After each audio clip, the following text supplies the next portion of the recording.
What's going on, podcast pimps? Dana here to once again sing the praises of Standard Heating and Air Conditioning. I got on the ball early. I already got my AC tuned up for summer, and I think you should too. An AC tune-up means better efficiency, fewer breakdowns, and peace of mind before we get choke slammed with heat. And right now, it's their early bird special. $45 off an AC tune-up or $90 and you add your furnace in as well.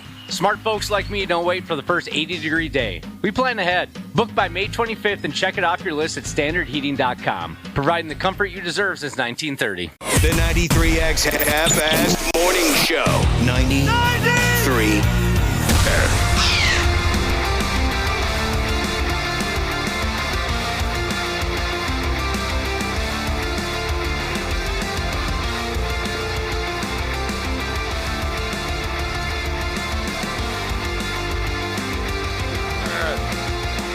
Go. This will be the Tuesday show.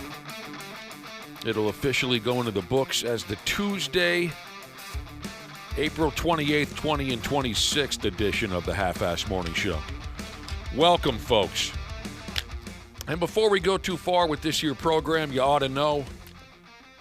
I mean, we want you to know, and you to know, and you to know. We want everybody to know that this is the final for our work week. This is our Friday. We've got days off available, and we're going to use them. So speaking of the official record books, this will be recognized officially as a 2-day work week. Grueling. Having trouble over there? Jesus, my brain's just spilled out the other side of my...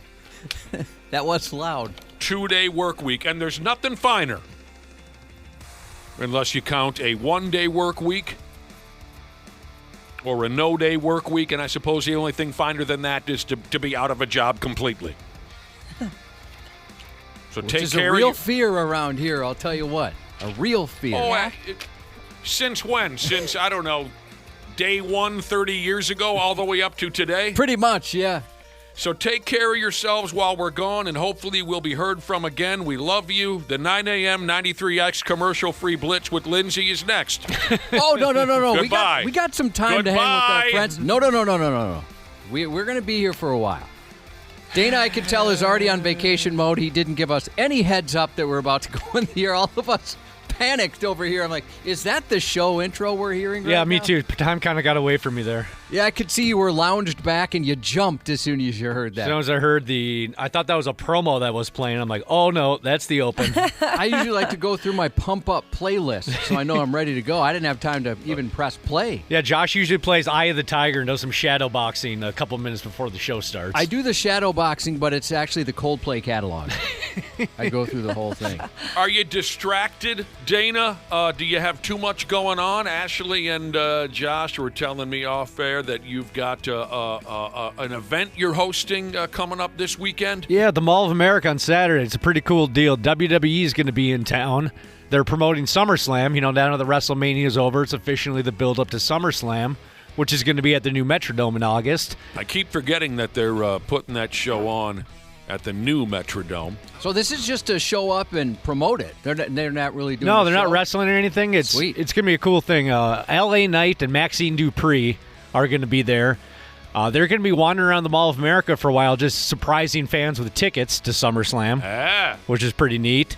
Didn't you say they have a ton? I mean, it's not just like a couple of tickets. They're going to give away a lot of like tickets. Hundreds, right? Yeah, that's what it sounds like. And then awesome. At 1 o'clock, I'll be hosting a little Q&A with them on stage in the Rotunda. I would be terribly nervous. Oh, I'm excited. I think it's going to be a blast. Yeah, I know. You were texting me yesterday, and I thought, oh, geez, he's going to tell me how nervous he is. But you said you're really excited. No, I'm pumped. I'm a big fan of both of them. Obviously, lifelong wrestling fan, and especially the last couple of years, like Nick, you've said, you're a lapsed wrestling fan. I was too, but the last year or two, I've really gotten back into it. So I'm very excited for this. So it's going to go down at 1 o'clock, the Q&A. There's going to be a DJ that's going to play their entrance music and everything like that. And this is Saturday. Saturday at 1 o'clock, Mall of America Rotunda.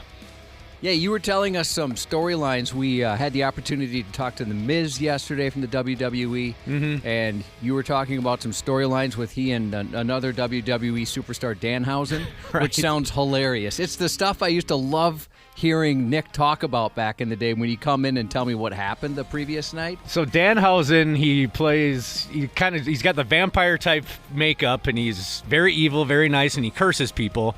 and he's been trying to get The Miz to be his mentor because he's new in the WWE, and obviously Miz has done everything. And you guys got to look up this video. He showed up at The Miz's house unexpectedly, and then ended up in his pool, ended up using his golf simulator. It's just absolutely hilarious. It's just that perfect type of storytelling that just makes wrestling so fun and so silly sometimes. That's cool. I watched it yesterday, and it was really funny. And he steals the kid's bike at the end. That's the best part. He's riding away on his daughter's, 8-year-old daughter's bike in his full vampire robe. That's great. The WWE has, of course, like any television program, Jesus, and especially a television program that's been on the air for, when did Raw debut on television? Mid-90s? Yeah, 92, 93, something like that. So we're talking 30 years, right? You're going to rehash bits now and again, and that's fine. The one wrestler going to the home of the other has always proven to be pretty good stuff. Mm-hmm. I mean, I have memories of, I don't remember, was it Randy Orton and Triple H, one of them throwing the other through a window? Yep. One of my favorites was when Eddie Guerrero, God rest his soul, on the television show, he was dating Chyna, God rest her soul. Chyna was featured in Playboy magazine. And Eddie did not like that his girlfriend was naked in Playboy magazine, so he showed up to the Playboy mansion to start trouble with Hugh Hefner. God rest his. Everybody's dead. Yeah. So this is the first time. So you're going to be there Saturday, 1 o'clock, and pretty cool. The wrestlers will be running around the mall handing out tickets. SummerSlam is in August. The last time SummerSlam was here in the Twin Cities was the summer of 1999. Mm-hmm. Were you there, or you were too young? No, I was there. Me and my dad were there. I was in 7th grade, 8th grade, doesn't matter, but we got there early to watch the wrestlers come in. Got to see The Rock, and The Rock showed up in character. You know, a lot of the guys kind of in sweatpants, you know, and they grab their bag and they go in. But The Rock pulled up in a nice rented Cadillac. He had on, you know, the $500 shirt and the penny loafers, and he gets out, and we're all chanting Rocky, Rocky, and he was still kind of a heel at the time. He was. But we were all just crazy about the guy.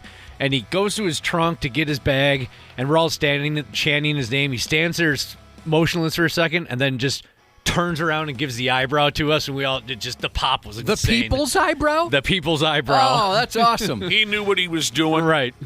He showed up in character. I thought that was pretty cool. I truly think the WWE writers, you know, and obviously they've gone through some slumps, but deserve way more credit. I mean, it's some of the best comedy on TV at times.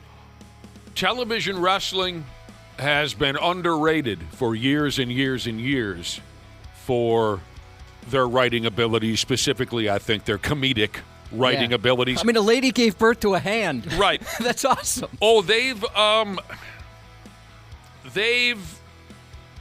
had some massive failures in that department, don't get me wrong. Mm-hmm. But they've also had some great successes. I hosted a similar event to what you'll be involved in this weekend. Again, it's LA Knight and Maxine Dupree. Dana's going to host a Q&A with them at the Rotunda at the Mall of America Saturday afternoon. I did something similar quite a few years ago. Same setup. I was at the mall. This was, I think, to promote either the WWE Hall of Fame or they were promoting some kind of legends-based television program. All-timers, old-timers, right? Yeah. I can't recall, but I got on stage and did a Q&A with, I wish I could remember everybody who was there. The only two characters that I can remember that I was sitting with, one was the Mouth of the South, Jimmy Hart, and the other was John Bradshaw Layfield. Oh, yeah. And we just had a great time, and it was packed with fans, and they were very entertaining and very friendly, the two of them. Hillbilly Jim was there. Okay, yeah. I mean, we're talking way back, guys. But I'll tell you a funny story about that day. JBL, John Bradshaw Layfield, real friendly guy. He wanted to drink beer the entire time we were there, which I had a lot of respect for. He wanted a full beer in front of him the whole 3-4 hours, however long the event was. And, it was kind of rude, but it was kind of funny. I'm sitting there with Jimmy Hart and JBL, and JBL got down to just the very bottom of his big tap beer. He was maybe on his third or his fourth. He got down to the bottom. He wanted another one. So he waves over this young kid. I mean, when I say young kid, 21, 22. And the kid's just psyched. What the hell's JBL doing waving me over to him? And the kid goes over there, and JBL goes, "Hey, kid, why don't you go fetch me a fresh beer real quick?" And the kid was kind of looking around like, "Oh, I thought we were going to talk. I thought you were going to." But then again, I think the young guy got a real thrill out of the fact that, hey, I'm going to get a beer for JBL. I could see that Definitely. for sure. So this Q&A, is it people in the audience that are asking questions? Do you have some questions prepared yourself? I'm starting to prepare some stuff, but I think there is going to be a mic getting passed around to some people in the audience so they can get their questions in as well. Want to make it inclusive for everybody. Nobody needs to hear me talk for an hour. Boy, we got to put some plants in there to ask you some very uncomfortable questions. Good idea. Some real uncomfortable questions. Get like all my ex-girlfriends in there and have them ask me questions. Yes, sir. How can I help you? Well, this question is for Dana. Well, I didn't expect this, but go ahead. Tell us about your divorce. Is it true that your ex got new boobs immediately after you got divorced? She didn't want to share them with you. So that's great. I know how excited you are. That'll be a lot of fun. I'm really, really looking forward to it. And you were telling us you got like a whole thing going on in the next week or so. You're also filming a television commercial? Yeah. You got a lot going on. In the middle of May, the people of Standard Heating and Air Conditioning, I guess it's one thing for me to read their ads on the radio. For some reason, they want to video record me and put me in a television commercial. So they're coming out to my house in mid-May to film a little commercial. Kind of nervous about that. Haven't acted since 7th grade. Yeah, I would be. I suck in front of camera. I get really nervous and awkward. Dude, I would fail that. They'd be there all day, maybe the next day. You're nervous about the acting, are you? Dana, it's a commercial for air conditioning. I was being facetious. I don't think anybody's expecting you to pull off. I don't know what's the the premier acting job in. Yeah, you should take it like Daniel Day-Lewis or something. Yeah. You be should a make it method really actor. dramatic, dude. Like be really weird about what was this, that please. movie called? Where it's the birth of America and everyone's killing each other. Gangs of New York.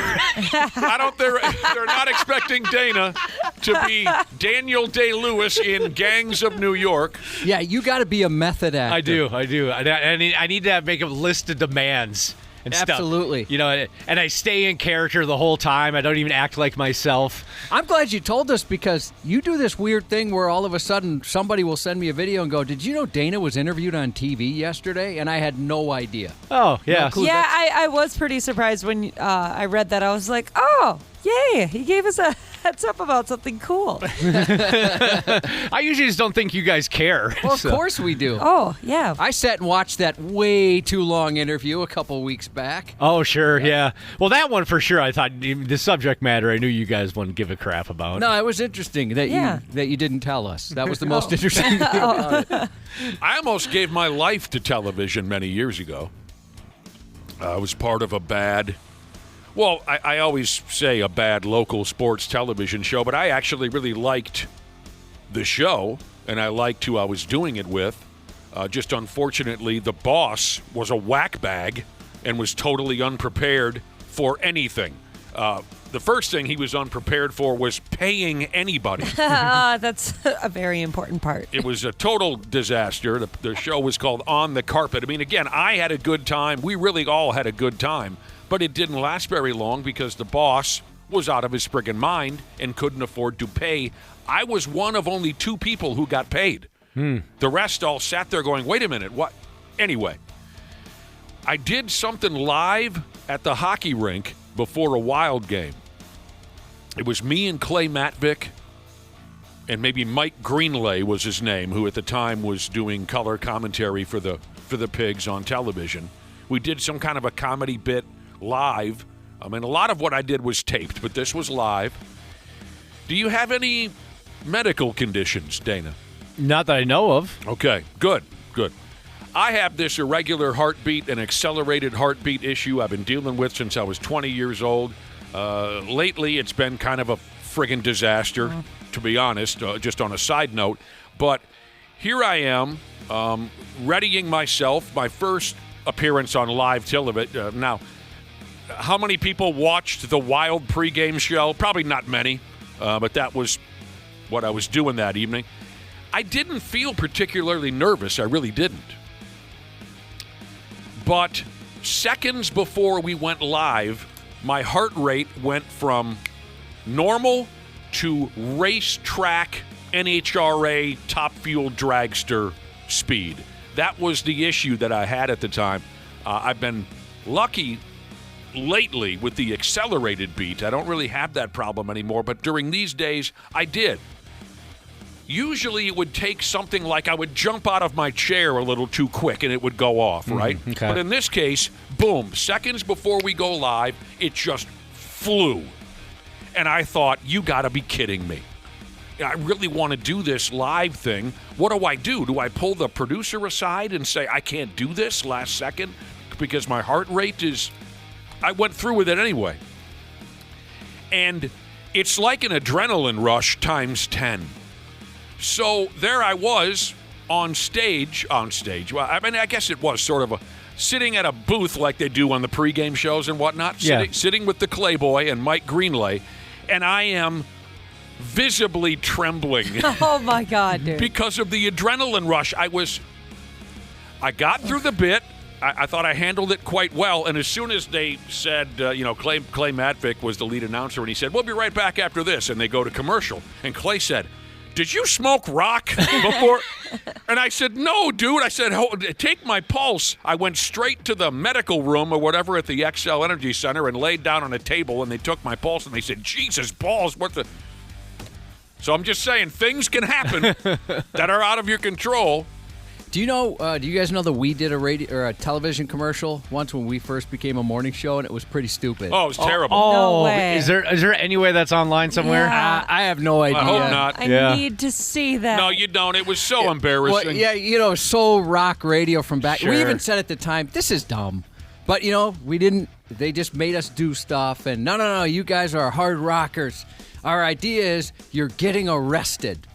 So that was the bit. Oh, no, I don't remember that. Yeah, we were, I was cuffed from behind, and then they're kind of, there's like cops around us, and they're putting us in the back of a vehicle, and there's all these like fake camera flashes and stuff like that, like, as if the paparazzi. No way. Oh, it's the dumbest thing of all time. See, I don't even remember that. I thought it was just me and you and women that would never hang out with us kind of coming out of a dressing room with us. Is this the liquor talking? That might be did you do that for a different No. It was us. Then maybe we did more than one. I don't remember. That's the only one I remember because I was so embarrassed that I'm getting put in the back of a fake squad car, with these handcuffs. Oh, God. Yeah, I mean, rock radio is so bad. That is really bad. I need to see it, though. I'm sure they have it somewhere. Maybe our web people have access to that.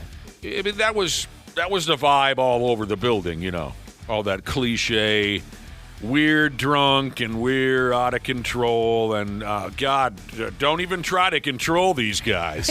I rode into work this morning on a wheelie on a Harley. That was pretty much the bit. It was crap. Oh, I remember how mad Nick and I had talked about going bald once, and I got yelled at by the boss. Like, is that the image that you guys want to portray? These guys were such morons, and it was so pathetic that there was a time when there was 2-3 people in this building who just were, everything they said was gospel. And if you push back against these all-knowing radio characters that we had in the building, if you push back, you were looked at like you were crazy. Well, now looking back, pretty much every idea they had was friggin' stupid and didn't help our situation at all. But no, Josh and I, don't listen to Josh and I. Don't take our word for anything. Yeah. And in the end, who the hell's still here and who's not? Yeah, and it was true. But also, they knew so much about the listeners that we who talked to them every day had no idea. Like I remember, was it a conference call? They didn't think listeners would. You guys, you got to be in touch with your listeners. They don't know what a conference call is. We were talking on Who air. doesn't know what a conference call is? Like, are you serious? And we don't need to dwell on this again, but Josh is right. Our bosses had so little respect for our listening audience. Zero respect for our listening audience. So, yes, we were discussing on air. We were having a conversation about a conference call. And after the show, Dick Bowl, the boss, says, your listening audience probably doesn't even understand what a conference call is. And we said, are you a moron or what? That's one of the times I thought, we're working for the dumbest people that have ever lived and the most demeaning people. But I got to say, the new crop of bosses, they'll talk about that stuff, and they thought it was as dumb as we did. It's very comforting that they understand, even back then, how stupid it was. And then some of those people also, they say, I don't understand why they were so respected back in the day. It's a completely moronic decision. It was all a smokescreen. It was all a scam. It was all delusion. So I'm excited for you, Dana, to have these opportunities. Again, this weekend you'll be at the damn mall. 1 o'clock on Saturday, you'll be with some WWE folks. You get a little Q&A going. I'm more excited about when you do this television commercial for Standard Heating. Me too. As you would say, Standard Heating and Air Conditioning. I'm excited for that because when you tape a recording kind of a thing like that, you get to use your creativity. So don't be shy. Be creative. And I'm sure there'll be guys who will want to be the boss, but use your creativity. Add your own spice in there. A little flair to it. Come up with some storyline ideas. Yeah. Storyboard some stuff. Do it. Because I did a little bit, again, back to that sports show, I did a lot of like taped creative type stuff, and that was fun to kind of play around with ideas. So that could end up being a real blast for you. Somebody actually sent me a link recently, Nick, on YouTube of you doing one of those things with First Wrestling. And it was very, very funny. It was very, very funny. I forgot about the First Wrestling stuff. Yeah, those guys were. Oh, okay. That was for that sports show. Yeah, that's what I thought. Right, but hanging out with the First Wrestling crowd. Jesus, I can't remember. I mean, Ken Anderson was there, and the Davaris and whatnot. Oh, that was fun. Yeah, you were talking to the crowd in line before the show about how you're going to be the next big thing in wrestling and stuff like that. Dude, you should send that to me if you still have it. I want to watch that. That was a good one because the bit was, I'm going to wrestle, right? Yeah. I have all the abilities to wrestle. And I insulted the crowd a little bit, and the crowd was very cool that night at First Ave. They played along perfectly. And I said, I'm going to return and whoop somebody's ass, right? Well, then we got a wrestler. Shemdog was his name. Shemdog. Very talented. It's 651-989-9393 if anyone knows Shemdog, local wrestler, very talented guy. He was kind of a skinny guy like myself.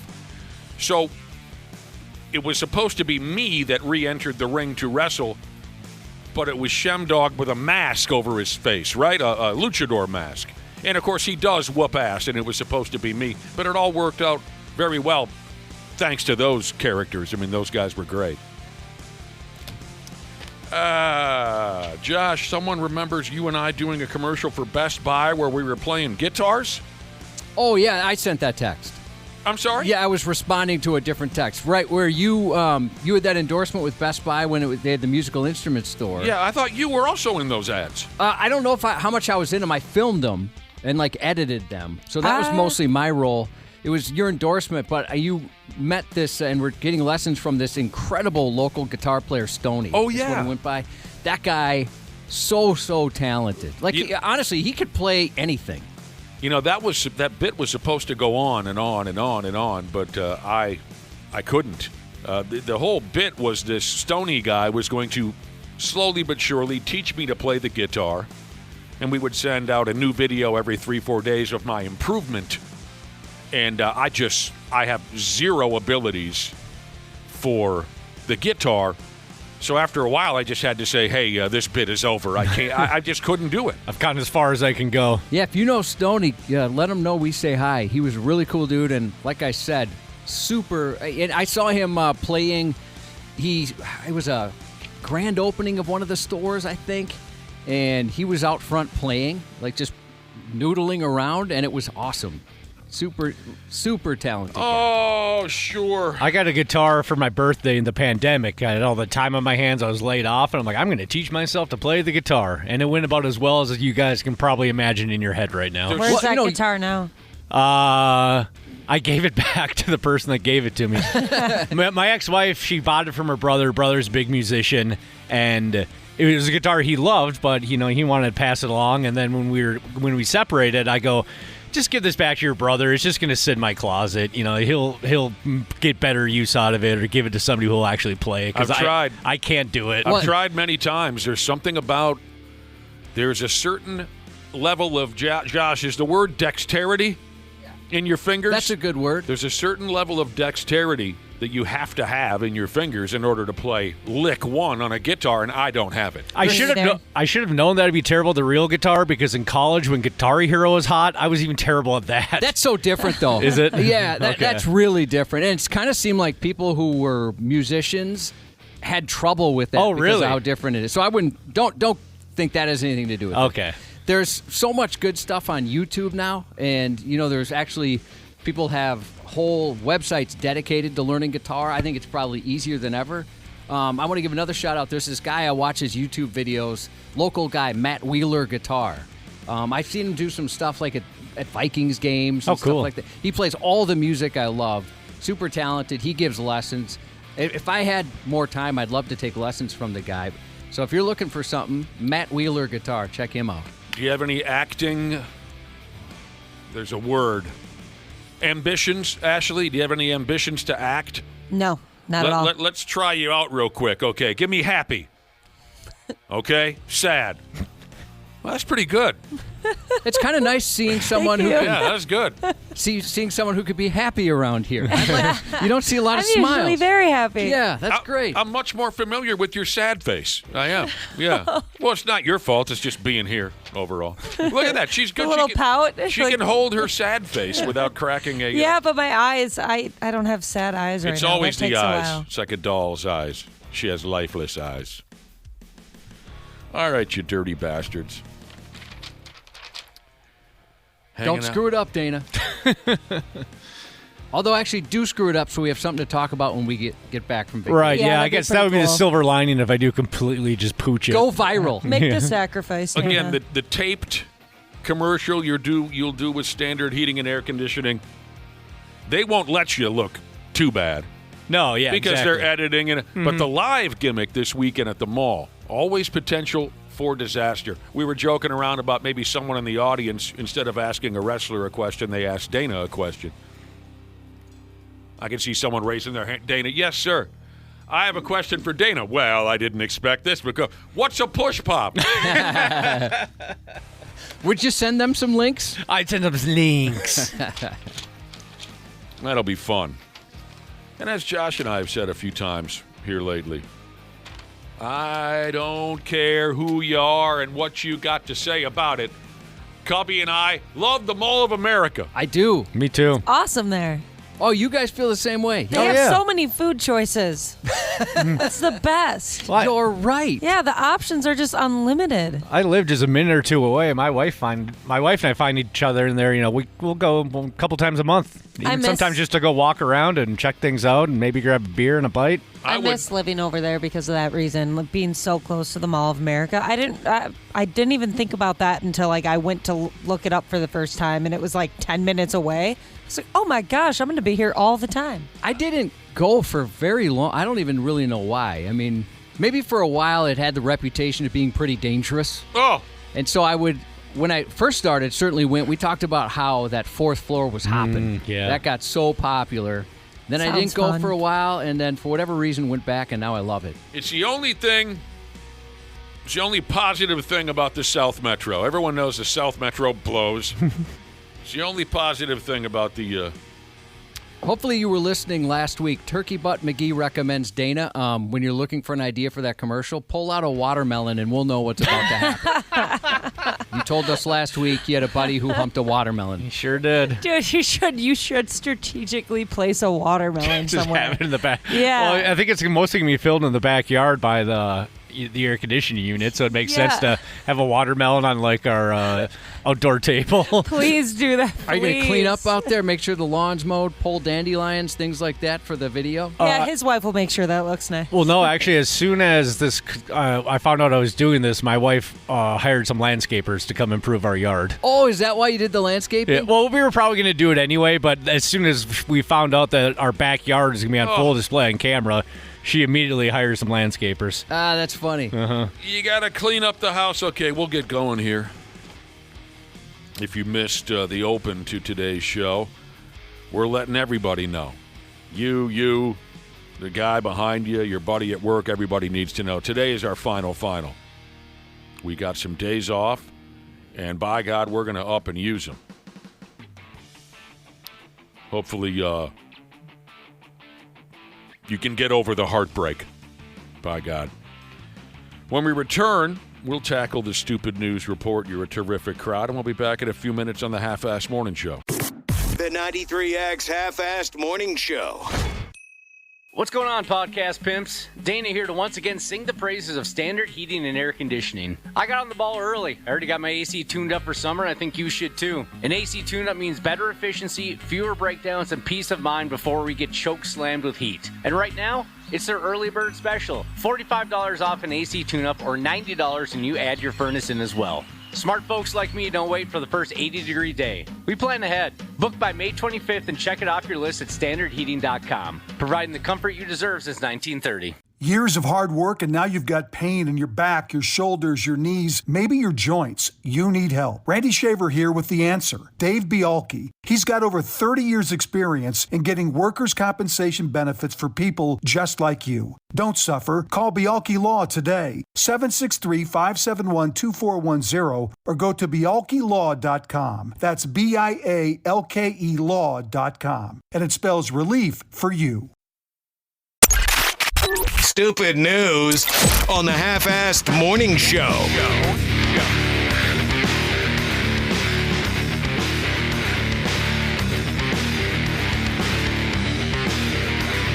Yeah, not one, but two. Two of our listeners have texted in, Josh, to inform us that they're keeping the same schedule that we are this week. Subaru Parts Jesus and Mediocre Machinist Jesus. Today is also their Friday. That's great.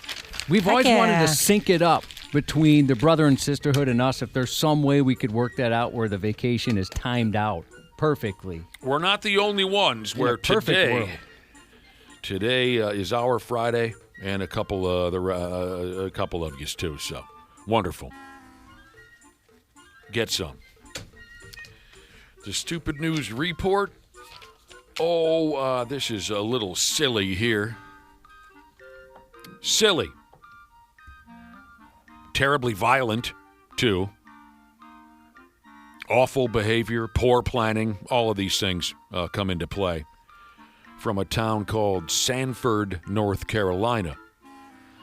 A dude tried to shoot some people to death with a shotgun. Yikes. And his next move was to try and flee the scene on a damned riding lawnmower. How do all these people have a riding lawnmower? Well, I just can't justify it. I've said it before. I can't. I got a postage stamp lawn. if I listen to this story one more time, if I listen to it one more time, I'm going to punch Dana in the face. Oh, no. Josh, you wouldn't do that to me, would you? What?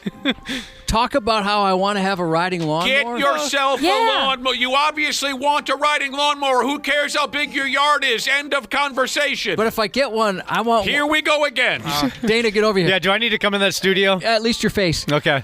When I saw your lawn, especially like your backyard, like that's justifiable, I think. It's big and it's hilly, too. Isn't there a hill that goes down into your backyard? No, you bastard. You're 51. I'm going to punch you in the face. 2 year, well, however old you are. You're 51, 51. No one in the family helps you in any way, even though you got like a 12, 13-year-old kid, my godson. You need a riding lawnmower. Stop torturing yourself and get it done. But That's awesome, dude. if I get one, which I would buy from Lano Equipment, 3 locations, I would want one of those Toro zero-turn son of a gun. Sure. Those seem sweet. Go ahead. Any zero-turn. I don't know which brand to get. Go ahead. And when you get that zero turn yourself into oncoming traffic for all I care at this point. Didn't your son start a lawn mowing business for a while? Are you talking about the Business Bros? Yeah, the business. It's so cool. Dude. Yeah, he and a couple of neighbor kids, they started the Business Bros. I helped them, make up their letterhead, all that kind of stuff. Not that you need a letterhead anymore, but we worked on a logo. Somebody reached out. We put little, what are those called, flyers in the deals under mailboxes and whatnot. Somebody reached out, and we got back to them and said, we would love the opportunity, and they never got back to us. Josh. So that was it. Josh. Oh, that sucks. I'm sorry I had to holler at you. All I'm saying is for once, just for once, do something for yourself. Well, you told me to drive into oncoming traffic, and if you don't think that's going into my diary, you are mistaken, sir. Those do seem pretty sweet, though. Diaries or riding lawnmowers? Both. At one point or another, Josh, during this here report, we might even talk a little bit about a zero-turn lawnmower. Okay. So again, we got a guy in North Carolina, tries to shoot a few people dead with a shotgun, and then he said to himself, well, I got to get the hell out of here, and fast. So he jumped on his riding lawnmower. There are a lot of great riding lawnmowers out there to choose from. You got your Craftsman, you got your John Deere, you got your Cub Cadet, Husqvarna, just to name a few. Ooh, a Husqvarna. Just to name a few. And no matter what I'm riding, I ride it loud and proud. And I'm confident I'm going to end up with a beautiful lawn when I'm done. But I don't think I'd trust any of those sumbitches to get me clear off the scene of an attempted murder. This guy must be a damn jackass. I'm 100% with you. But if there was one, you could probably find it at lawnmowequip.com. 3 locations. What was that website again? lawnmowequip.com. Anoka, Loretto, and Shakopee. I like the Middletown. Loretto's the only one you like out of there? Yeah.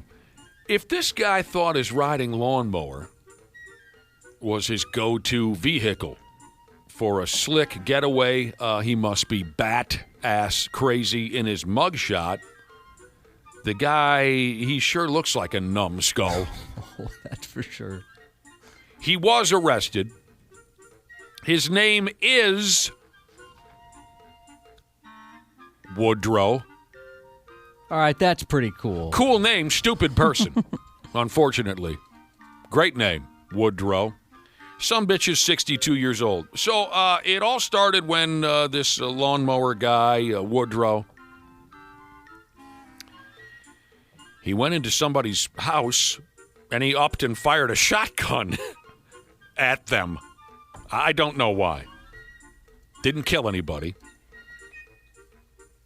And as sure as balls, he sat his ass down on his riding mower and he went putting away from the scene while still holding that shotgun.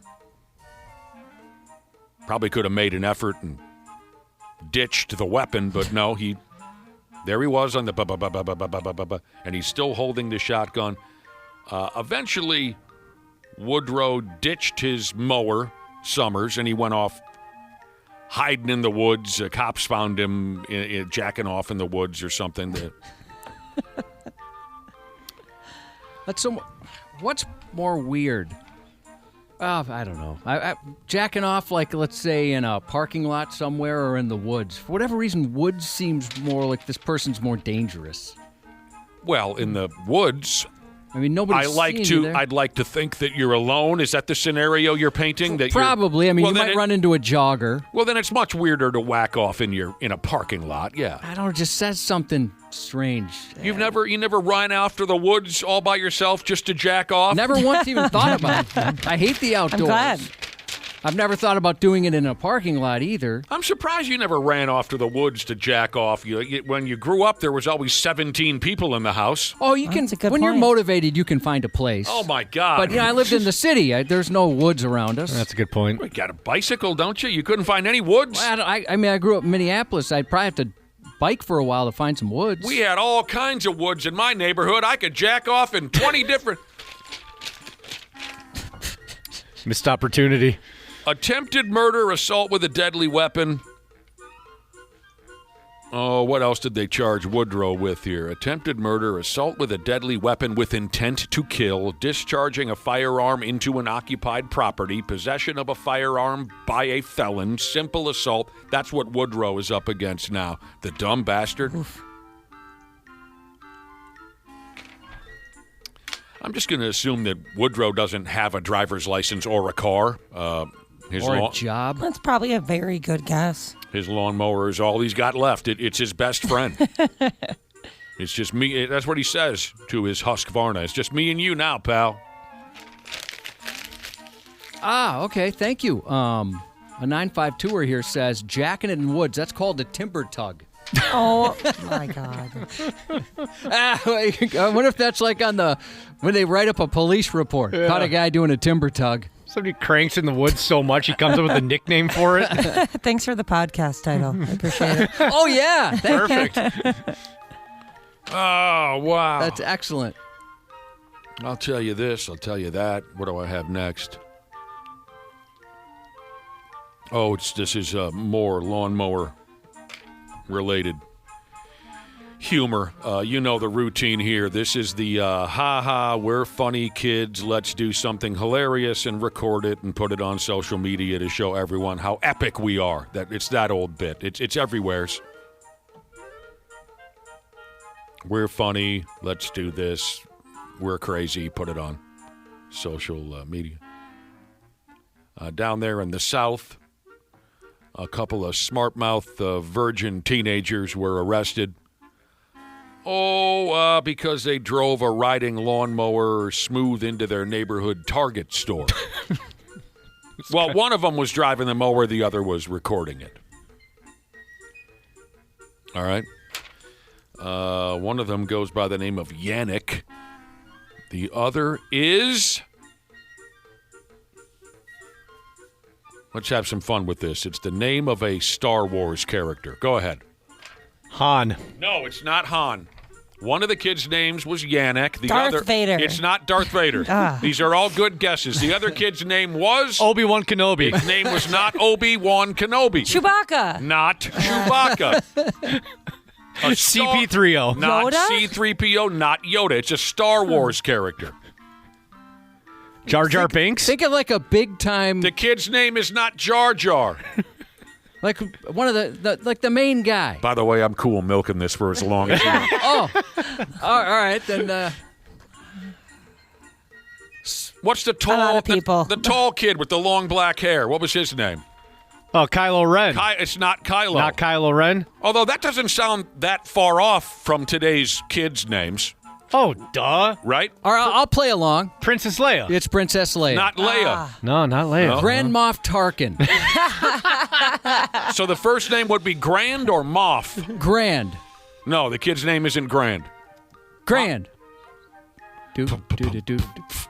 Grand! Was it Grogu? One of the kids' names was Yannick. Your task is to guess the other kid's name, and it's a character from Star Wars. Ah, gotcha. C-3PO. Dana already guessed that. Yeah, but when I said it, it sounded sexy.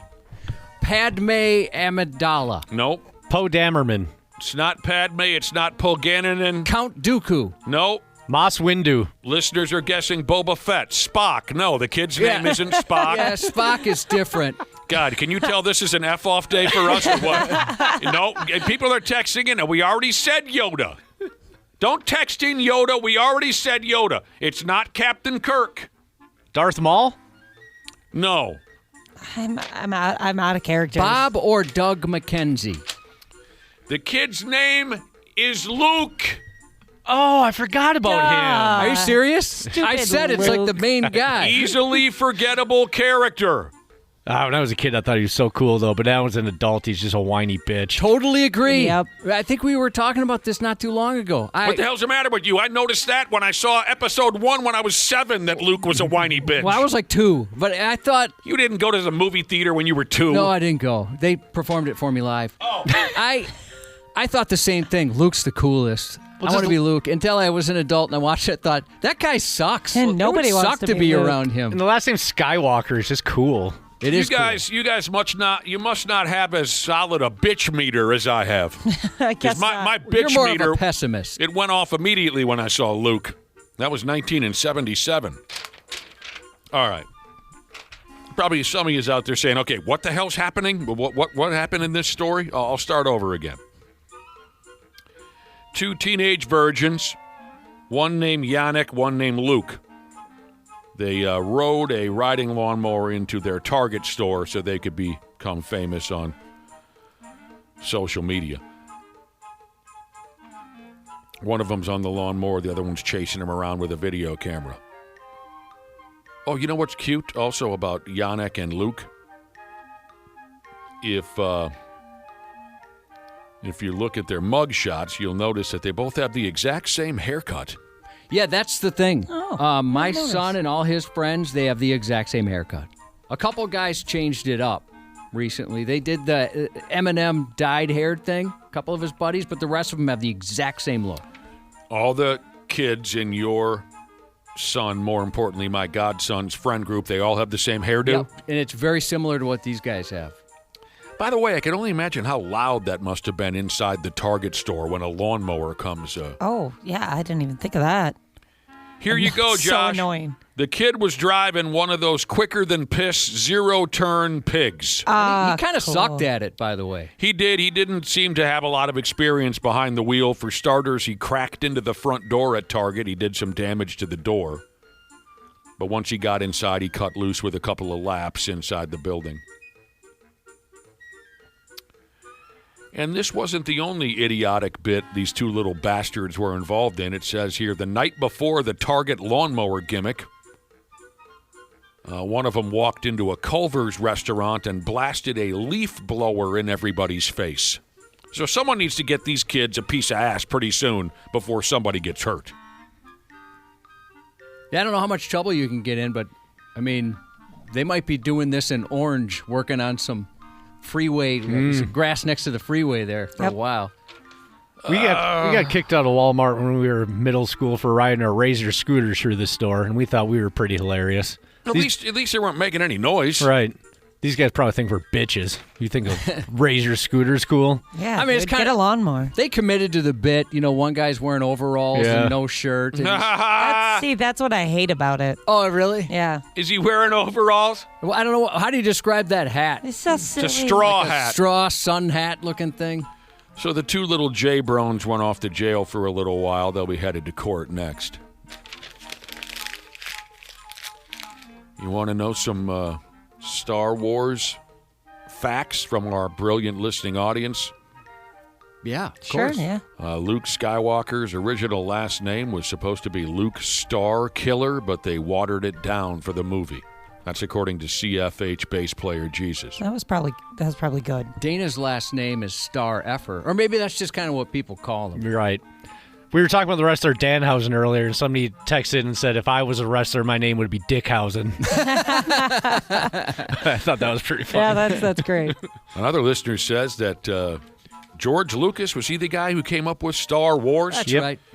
They edited out a mutual masturbation scene between Luke and Leia. Oh, you can see that in the director's cut. In the director's cut? Yeah. Luke Wow. came first. In It's a big controversy on who went first. Oh, maybe I'm thinking of something different. There's another thing about who shot first. Who shot first? Oh, that's what it Han was. or Grotto or That's something like correct. that. Wow, a mutual masturbation scene. And they're brother and sister, by the way, They too. didn't know that for a while. It's probably why they didn't, Not their fault. right? I mean, that's probably why they kept their hands to themselves, because they were related. What is this? Let's sound off on this here, if you don't mind. And there's more Star Wars facts coming in. Holler at me if you find a good one. Boy, it took you guys a while to name that Star Wars character. I'm sorry. No, you don't have to apologize to me. I wouldn't know Star Wars if I was banging it. I only know like the token characters. Token? Like, what do you mean token? Like the most, or I guess maybe that's incorrect. Just like the most important, The obvious main ones. characters is Yeah. how you say it in the business. But I mean, like, but I didn't even think of like Princess Leia. You don't need to apologize, Ashley. It's okay. It's not a test. I just like the cute ones. The cute ones. Like Jabba the Hutt. Oh, yeah, Do something. totally. The cutest. I've said it before, I'll say it again. Those damn self-driving cars make me as nervous as a cat in a room full of rocking chairs. I don't trust those damn self-driving cars. I promise you I'll never take a ride in one. I'm with you. They make me very uneasy. You really have never been in one? No, you've been in a self-driving car? A couple What? times, yeah. Why would you assume that I've been in one? Oh, I'm just because prolific is the wrong word, but a lot of people have Teslas now. Really? I didn't know they were as common. Yeah, I've got a couple buddies that have them. I only did he only operated the the autopilot or whatever they call it once, and I was very uncomfortable. The technology was crazy. I thought there was only 3 or 4 self-driving cars. No, there's a couple more. Waymos, we've talked about the Waymos before. No, Our no. boss was in one of those in California once, the Waymo. I'll never get in a self-driving car. But as somebody who takes a lot of Ubers, I'd almost trust the technology over some of the drivers that I've had. I've heard that before. Here's a guy who says that self-driving cars are not common at all. He's wrong. I don't know the answer. Josh says you're wrong, then you're wrong. Yep. There's a couple people that have Teslas out there, and Waymos are in plenty of cities. Okay, again with the southern United States, where everyone sucks, a gal got a DWI. She was drunk off her ass, sound asleep behind the wheel of her self-driving stupid car. The car was found at a dead stop in the middle of an interstate. Luckily, nobody ended up killed dead or legless or anything like that because of this lady. She's a moron. She's a 37-year-old gal. She goes by the name of Princess Leia. When the cops woke her up, they had to wake her up. Oh, they dumped the spit test on her. She was hanging around double the legal limit for hooch. The cops said this: she was double ass hammered, more than twice the legal limit, and she made the assumption that the self-driving car would drive her home after she fell unconscious. She was using the vehicle's autopilot gizmo. But what Princess Leia forgot, or possibly never knew about her dumb auto-driving car, was that the autopilot gimmick includes an eye detector thingy, which makes sure the driver is awake and alert. The car looks back at your face and makes sure your eyes, it's always the eyes, are working. I don't know if he'd want me to say who it is, but we have there's a listener. He sent me a video of him. They went somewhere and they rented one of these vehicles that does it. It was a SUV of some sort. And he showed his wife was videotaping him. He covered his eyes for a second, and the car started yelling at him. So, Oh, that's super neat. yeah, and it was instantaneous that he picked it out. I'm glad you mentioned all that, because that's exactly where I'm going next. So the car checks out the eyes to make sure the driver is awake and alert. Apparently, if the car sees your eyes looking open and alert, if the car can't see your eyes looking open and alert, It'll warn you first, like Josh just explained. The car will say, "Hey, dickhead, are you there?" And if enough time goes by where the car can't recognize the eyes, it will shut smooth off. So when Princess Leia fell out cold behind the wheel, the car shut down right in the middle of the damned freeway. People are texting in and saying Grand Rapids has self-driving Ubers. I didn't know there was even Ubers that were Yeah, I had no idea. That's so sweet. I mean, I'm not going to do it because I'm terrified, but that's still cool. That's crazy. Somebody said a Ford Expedition can drive itself? I didn't realize that. I was under the, what's the word I'm looking for? I was under the impression that we were just getting started with this self-driving car routine, but now they're all over town, and I'm twice as nervous as I was when I started reading this story. So this is all very scary. Friggin' drunk drivers, the world's biggest buttholes. There's a video on 93x.com. It's pretty funny. This dude, I don't know where it is. China, maybe? There's a guy, he's trying to back into a parking space. A lady's standing in the middle of the spot saying no. I guess she wanted to reserve it for somebody. So the guy gets out. He has a self-driving Tesla.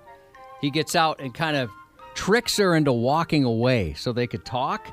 And the car parked itself. It has that feature. So he snaked her, and she had no idea. She went back and was totally confused. So awesome. You can see that on 93x.com. That's a good bit. Have you guys seen the Waymos around here? No. I was under the impression that this wasn't a thing yet, so no. They're testing them out. I've seen quite a few, like right around here for whatever reason. It's the only place I've seen them. They're crazy looking. They got they almost look like big fans on the side of them. And, so I would recognize it if I saw it? Oh, absolutely. And maybe there's some that you wouldn't, but the ones I've seen, you definitely would. It looks strange. It looks really weird. Like they're trying to figure out how to drive in the winter. I think that's what they're testing. You call it Waymo? Waymo. All right.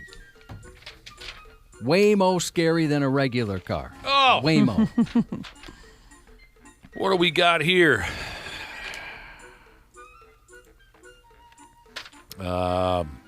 Drunk idiots breaking stuff, I believe. In a place called Florence, Italy. Ooh, that sounds fancy. A tourist got faced and went climbing around on a famous 1,000-year-old statue. And they damaged the damn thing, and the locals are awful pissed about all that. Sounds like a good way to get your ass kicked. You come to somebody else's place, and you start climbing around on their property like a jagoff, breaking things into pieces like you own the place. That goes for everything from a simple house party all the way to a priceless 2,000-year-old Italian statue of a naked dude out on a sidewalk. They have a lot of that going around Italy, from what I understand. Statues of naked dudes. balls. Yep. Everything. That's their thing, yeah. It says here, during a bachelorette party there in Florence, Italy, a 28-year-old gal, an out-of-towner. She was drunk as balls. She started climbing around on something called the Fountain of Neptune, like it was her own personal kiddie pool. There's a statue of a naked dude in there. That was put together in 1506 or something like that, 3,000 years ago. Anyways, you know, the routine, the statue is a naked dude, right? And this gal's drunk, and it's her bachelorette party, so she tells her gal friends to take some hilarious pictures where she's got the naked statue's D in her hand. Ha ha ha, or penises are so funny. Bends over in front of the statue so it looks like the statue's doing her in the corn chute. Whatever, all that all that very predictable, you know, the predictable gimmicks. Yeah. You know, done to death at this point. Some of the ones where girls are going after Ronald McDonald statues are pretty disturbing. Yeah. I don't like those. Mostly because Ronald McDonald scares me. Yeah. For me, it's like that reminds me of childhood, and they're going after Ronald McDonald. Well, some of those ones, he's sitting with his leg up on his knee. Yeah. And somebody, I think it's happened multiple times, where somebody's got their head stuck in between his legs. Oh, really? Yeah. That's awesome. I didn't hear that. That's funny. Yeah, Ashley's afraid of clowns. I don't know what the hell you were afraid of. Especially him. No, it's just like this weird vibe with him, too. One time when I was a kid, Ashley, I was walking hand in hand with a clown. We were walking through the woods, and the clown and I, right? We're holding hands in the woods. I was a little kid. Yep. And I said, it's scary back here. And the clown said, It's scary. he said, you think you're scared? I got to walk back alone.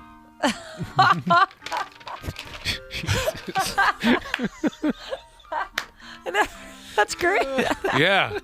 So. That's nice. The gal, right? She's in the Fountain of Neptune. She's jagging off the statue, acting like an idiot. The cops hollered at her to get the F out of the fountain and get off of the statue. She finally did. They saw that she had scratched it up and whatnot. It's going to cost her, Josh, dumbass, it's going to cost her $5,000. Woo! That's not cheap. It's my bachelor party. We're so wild. We're so funny. Suck for a buck. Penis straws. I remember being shocked the first time I thought that. Like, these girls are nasty. I didn't realize that was so common. Penis straws, suck for a buck. Hey, you, come over and hang out with the bachelorette. Yeah. Giant inflatable penises. I love it. Last chance. She gets married next Friday. Suck for a buck. Penis straw. Love it. Yeah, it's all fun. They do look like they're having a great time. Were they having a good time in the Fountain of Neptune? I don't like that they did that. No, I mean the bachelorette parties. When you see them, they look like they're having a blast. Yeah. It's fun. It's a lot of fun. A lot of those statues, you see them in like the genitals look different than the rest because it has all your hand oils and whatnot on there. Yeah, that's Everybody so grabbing them. disturbing. We've talked about that boob statue somewhere, I think, in Europe, where it's a very chesty lady, and the boobs are completely different colors, like you said, kind of like Didn't the they penises. have to put up like a rope? They have it here too. Oh, do they? Yeah. Hand oils? That Yeah. reminds me of that friggin' clown that I was hanging out with when I Do was a it. kid. He had a bucket of hand oil on Did him. he really? I think you Yeah. were traumatized as a child. Yeah. What are you doing with that hand oil? Don't you worry about it. That's right. Josh, we might as well get this one out of the way, too. It's F-off day. It's our final. Josh, if you were a truck driver, and you've thought about it, right? Oh yeah, I mean, that's something when we fire or retire, get fired or retire. I've thought about doing for sure. Bus driver, truck driver. When you were a kid, some didn't sort you of want to big be a vehicle. trucker? Absolutely. Or a garbage? I want both. Garbage man was my first job I wanted, but a trucker, something like that. Well, operating a big vehicle like a big giant transformer would be awesome for me. If you were a trucker, Josh, of course your handle would be Cubby, Yes, no doubt. and you'd be very popular with the lot lizards. You'd be so scared of them. You'd probably annoy everybody on the CB radio because you wouldn't stop talking. No, I'd stop. I like to hear people's stories. Josh would be, you're right, Ashley, Josh would be circling up all of the truck stop prostitutes and trying to talk them into choosing a better path in life. Or something. Yep, exactly. If you were a trucker, this is the trucker you'd be. The damned California Highway Patrol is making a call out there to all the truckers, the gear jammers. The California cops have upped and announced that they'd really like to see truck drivers pay a little more attention to the road after they caught a trucker rolling down the road while the dude had his cell phone propped up on the dash watching Star Trek.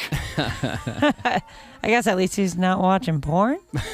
F me. Star Trek. Of all the programs available, the guy was watching That's embarrassing. I would never have pictured that. That's embarrassing. We were talking Star Trek earlier, weren't we? We were. Yep. Well, sort of. Yeah. Oh, wait a minute. I think I know the flavor of Star Trek that he was watching. I saw a screenshot and I knew. Okay, he was watching because there's 11 different versions of this. He was watching Star Trek Deep Space Nine. Yeah. No idea. Sorry. Of course, Benjamin Sisko was on the screenshot I saw. Benjamin Sisko with the thong song. Yeah. Of course, when the California State Patrol made their announcement on social media that they'd like truckers to pay better attention, don't be watching Star Trek on your cell phone while you're barreling down the road carrying what's a dangerous item that a trucker might carry? Plutonium. Okay? Oh, yeah, that'd be very bad. That's where my mind was going too, but I couldn't remember how to say that. If you're carrying a trailer full of plutonium, please don't watch Star Trek Deep Space. The cops said, because you know how every cop now is an amateur comic these days, they said, so predictable it makes me sick, boldly going where no driver should go. Nice. During a recent inspection, a truck driver who was pulling 2 trailers, in the business, my dad called that the wiggle wagons. The driver was observed with a cell phone playing a television show in front of the view of the road. Distractions like watching videos puts everyone on the road in danger, on and on from there. Keep your eyes on the road, not on a screen. Safety isn't science fiction. It's real life. Whoa, that's deep. It's really deep, yeah. Oh, True no that. pun intended.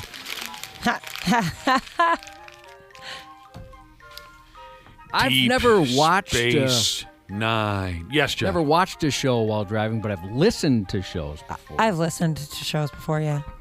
Helps me stay awake sometimes. Listened to a show. Yeah, like on long, just like you, Ashley, long drive. I remember that old Doobie Brothers song, Whoa, listen to the show. Whoa, whoa, listen to the show. All the time. From the Doobie Brothers. Sports on the 93X Half-Assed Morning Show. We now have 3 listeners who have texted in sharing something in common with us this morning. Vegas G. Jesus. Today is also his ultimate F-off today. How do I say that? Today is his ultimate F-off day. Today is his Friday. Just like the Half-Assed Morning Show. Go us. Hopefully more text in saying the same thing. 3 listeners have said today is also their Friday. We're happy for you. Hopefully you're happy for us. What the hell's going on? The Big Pigs game tonight, and it's at a reasonable hour, 7 o'clock. Pigs and Stars, Game 5. Pivotal, they call it, Josh. Yeah, it is. You're right. When you're tied 2-2 and you play Game 5, they always call it pivotal. And it's gotten on my nerves, I got to be totally honest with you. But this will be a keeper. This will be a keeper tonight. Wolves couldn't get it done last night, unfortunately. Tipped off at nearly 10 o'clock last night. That was ridiculous. Couldn't get her done. Nuggets won by 13, 14 points. That means there'll be a Game 6 here in town tomorrow night. And the Twins needed a win, and you know what, Cubby? What happened? They got it. That's great. They got it. We're back. Raining like hell all night last night at Target Field. Twins beat the Seattle Mariners 11-4. A lot of runs. Randy Shaver will be here in a half hour, and by damn, we'll get into detail here to where you'll want to puke. On all of what I've only covered of just the bare minimum, when Shaver is here, you'll want to take a knee and puke all over yourself. We're going to dive so deep into Stick around. Josh has some more news for you here in a couple of minutes. The 93X Half-Assed Morning Show. What's going on, podcast pimps? Dana here to once again sing the praises of standard heating and air conditioning. I got on the ball early. I already got my AC tuned up for summer, and I think you should too. An AC tune-up means better efficiency, fewer breakdowns, and peace of mind before we get choke slammed with heat. And right now, it's their early bird special. $45 off an AC tune-up or $90 and you add your furnace in as well. Smart folks like me don't wait for the first 80-degree day. We plan ahead. Book by May 25th and check it off your list at standardheating.com. Providing the comfort you deserve since 1930. Years of hard work, and now you've got pain in your back, your shoulders, your knees, maybe your joints. You need help. Randy Shaver here with the answer. Dave Bialke. He's got over 30 years experience in getting workers' compensation benefits for people just like you. Don't suffer. Call Bialke Law today. 763-571-2410 or go to bialkelaw.com. That's BIALKE law.com. And it spells relief for you.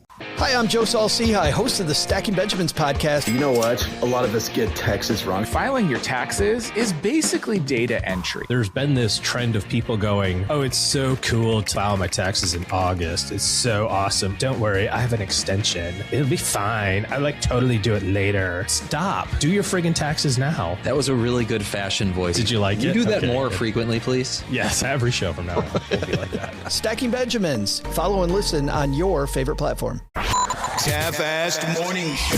They're loud, they lose control, they do their little circus act, they're a nuisance.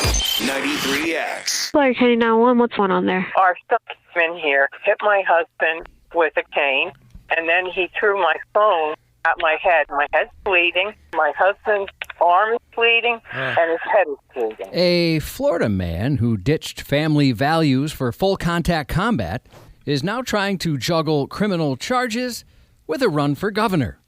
On April 10th, police were called to the Palm Coast home of Kevin Chwowski and his parents Stanley and Christine following a disturbance. Kevin Chwowski? Chwowski, I think it is. And his dad's name is Stanley Chwowski. Yeah. That is outstanding. A bedridden Christine told 911 her 46-year-old son had struck her husband with a cane and then threw a phone at her head, leaving both parents bleeding. The couple told police the bad blood began the night before when Kevin unplugged their TV because he wanted to go to bed. When Stanley, again, he's 40-something and he's living with his folks. Oh, sure. And he's running for governor. When Stanley tried to plug it back in, Kevin weaponized his dad's mobility aid by hitting the old-timer over the head with his own cane. Then, sending a campaign message suggesting he's definitely not courting the senior vote, he grabbed his mom's phone while she tried to call 911 and hit her in the head with it, causing a laceration and bruising. For good measure, he also threw a remote at her, and when she ducked, he slapped her silly. At one point, the dad grabbed a revolver, telling police it was for protection. But Kevin snatched it from his dad's hands, hit him with it, pointed it at him, and threatened to kill both his parents. He also said he would shoot responding officers in the legs. Police, again, he wants to win that governorship. Oh, he's got my vote. Police. He mentioned specifically that he would shoot them in the legs. In the legs, yeah. He hates legs. Police found the couple hiding in their bedroom and ordered Kevin to surrender. I haven't done anything wrong, he told officers. This is insane, he said, before casually telling the cop leading him to a squad that, hey, by the way, I'm a candidate for governor. He needs to get a grip. Absolutely ridiculous that you're even here. What have I done? Yeah, name one thing. Name not one, blood. One friggin' single. The cop did not care about him running for governor. Neither does the state of Florida. Yeah, they don't. Yeah, they don't. Yeah. It's not even his first run-in with the law.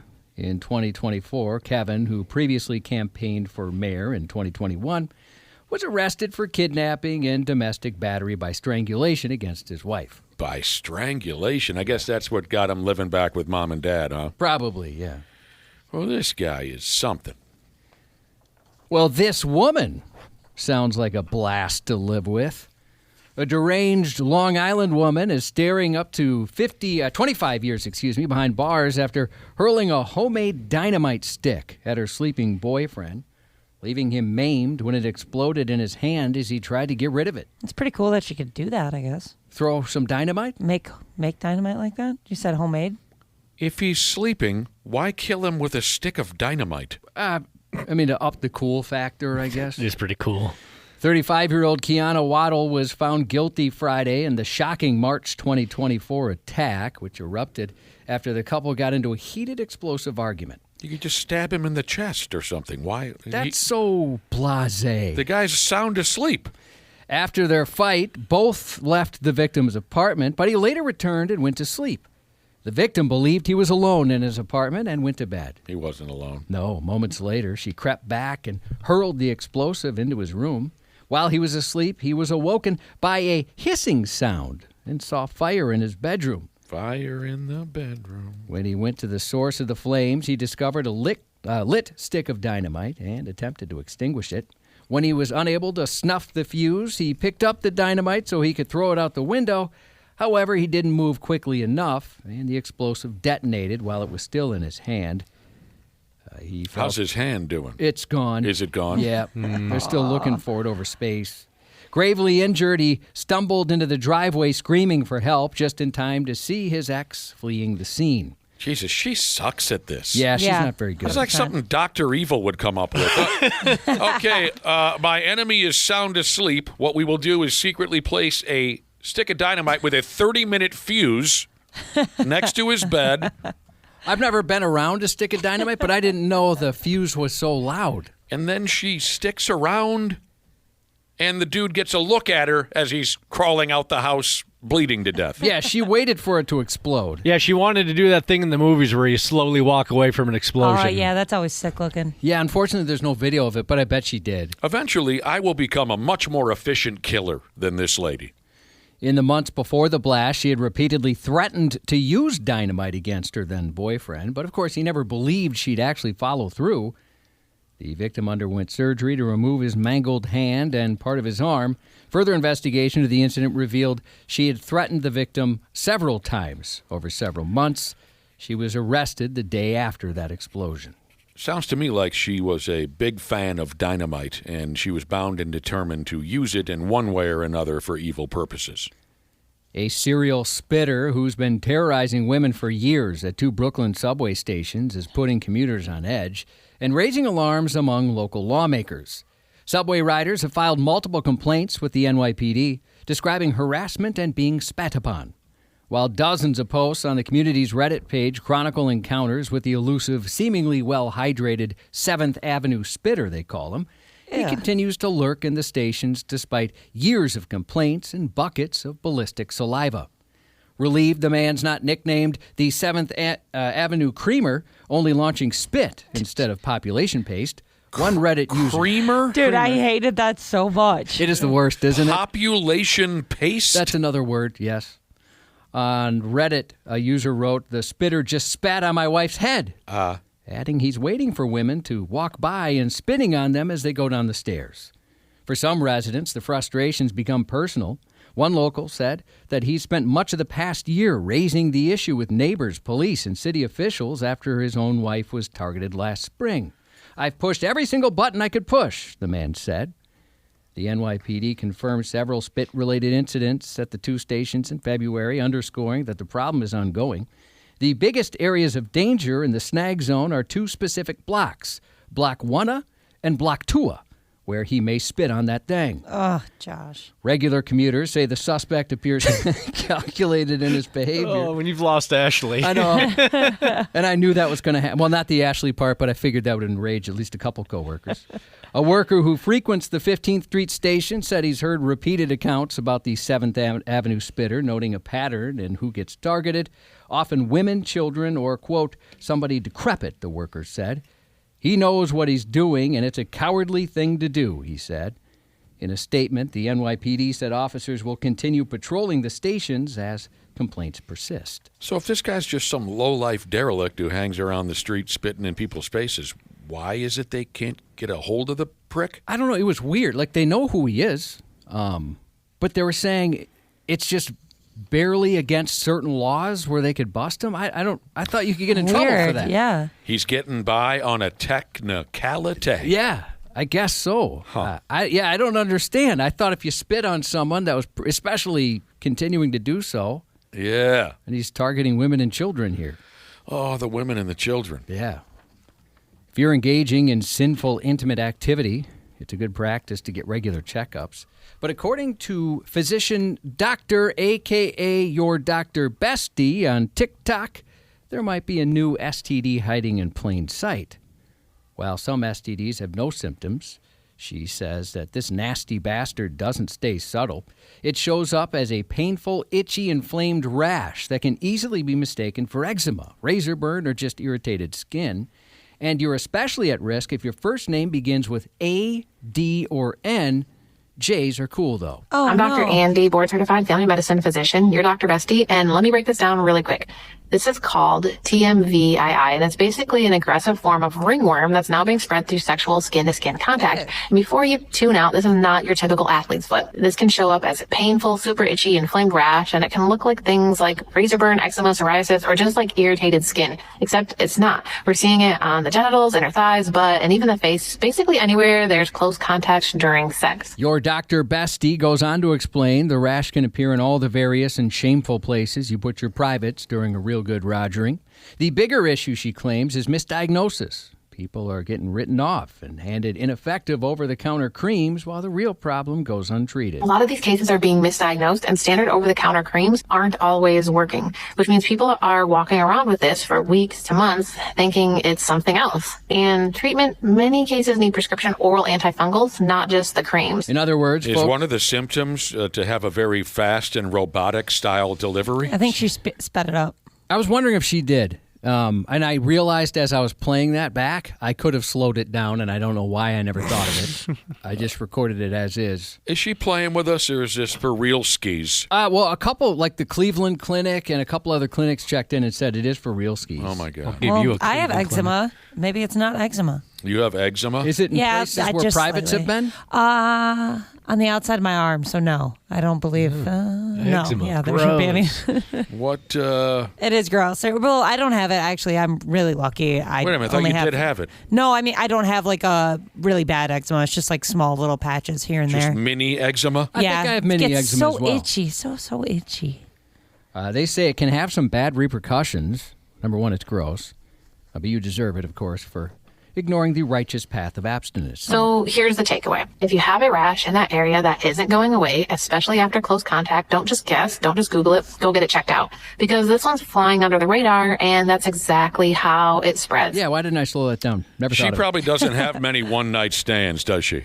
No, I probably... She knows too much. She does know too much. Yeah. Dr. Bestie. Were you familiar with her beforehand? Nope. Oh, okay. Ultimately, the doctor urges anyone with a rash in an intimate area to get checked out. She warns that this STD is flying under the radar, and that's how it spreads. It can lead to more bacterial infections, which require hospital treatment, and it can also cause scarring. Yeah, she makes you wear a rubber, that gal. She makes Definitely. Usually that's a question you ask, right? What? You want me to... Are you going to make me wear a rubber? Yeah. Not even a rubber, just over the clothes humping. That's all she's good for. Oh, in this case? Yeah, that's all she wants. She's not risking anything, Josh. What do they call that? A dry hump? Yeah, dry sex. Oh, gross. You've been there. Oh, yeah, absolutely. Many times. Still am. Like their slogan says, a Home Depot employee proved you can do it, but his arrest proved you probably shouldn't. The manager from Miami-Dade Home Depot store has been arrested in a years-long fraud scheme involving merchandise markdowns that cost the home improvement company millions. Millions. Thanks to his position, 48-year-old manager Mauricio Jimenez had the keys to the kingdom, the authority to approve price adjustments, including markdowns. And apparently he used that power to make a fortune by boning Home Depot out of bonuses. As the sales added up, so did the rewards. By smashing his sales targets, he earned bigger payouts tied directly to the same figures that would later get him busted. He was actually compensated by Home Depot with larger bonuses, payouts tied directly to the very numbers now under scrutiny. He was selling items half off to these core customers repeatedly. Those discounts cost the company over $4 million. And by increasing his sales using those discounts, he was compensated with larger bonuses. And I could have sped that up. Yeah. That's a lot of money. The whole thing started to unravel when Home Depot discovered highly excessive markdowns for repeat customers. The transactions involved unusually large markdowns applied to merchandise sold in bulk quantities to certain businesses, including items like power tools and in-sink garbage disposals, the report said. Investigators uncovered that from December 2023 to earlier this month, he was involved in no fewer than 4,500 separate orders involving unauthorized markdowns, a volume which steadily grew over time. All told, about $55 million in gross sales ran through those unauthorized markdowns. That is a lot of money to be stealing from anybody. Turns out he wasn't the only one finding creative ways to work the system. A woman in Ohio apparently believed that evildoers get more done, managing to make more than 1,700 fraudulent returns worth about $267,000 at Home Depot stores scattered across several states. Investigators said over several years, Tracy James cycled through fake driver's licenses and multiple aliases to carry out fraudulent Home Depot merchandise returns, with her DIY scam stacking up store credit like 2x4s in the lumber aisle. According to investigators, that credit became her shopping currency. She used it to purchase merchandise, which then she sold online, turning store credit into an illegal revenue stream. In addition to some time behind bars, her punishment also comes with one very expensive return, restitution to Home Depot to the tune of $266,699. Man, what a... Poor Home Depot. Just getting out here getting taken advantage of. What a scam. I mean, I wish I had the wherewithal to even understand how to pull one of these off. I mean, it 9 times out of 10, it backfires. You go to prison for years. So I can't guarantee that I would ever take up such a hobby. But I just wish I had the skill set to even plan such a thing. I mean, it seems like you could probably use that for good, right? Coming up yeah. with some of this My stuff? damn, yeah. I bet you could be a brilliant business person of some sort with that level of intelligence. Jonathan and Drew Scott, the Property Brothers, 48 and talented. Oh, you're not going to give him a hubba hubba? I thought about it, but last time I was labeled a pervert. Oh.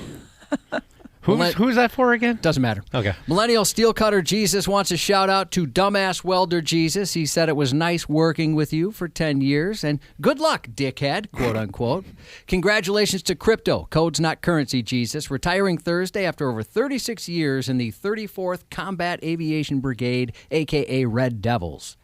British Bulldog Jesus shouting out his boys and girls on the 494 35W project. And best of luck on your upcoming urgery, British Bulldog Jesus. Happy 54th this Friday to Mofo Jesus, and happy 29th to Mexican Rice Runner Jesus on the 30th. And that's 93X News. Randy Shaver on the Half-Assed Morning Show. And they'll celebrate in Denver. They've got life in the Mile High City. The Nuggets extend the season. They take Game 5, 125 to 113. Hello, Randy Shaver, and welcome to our Friday.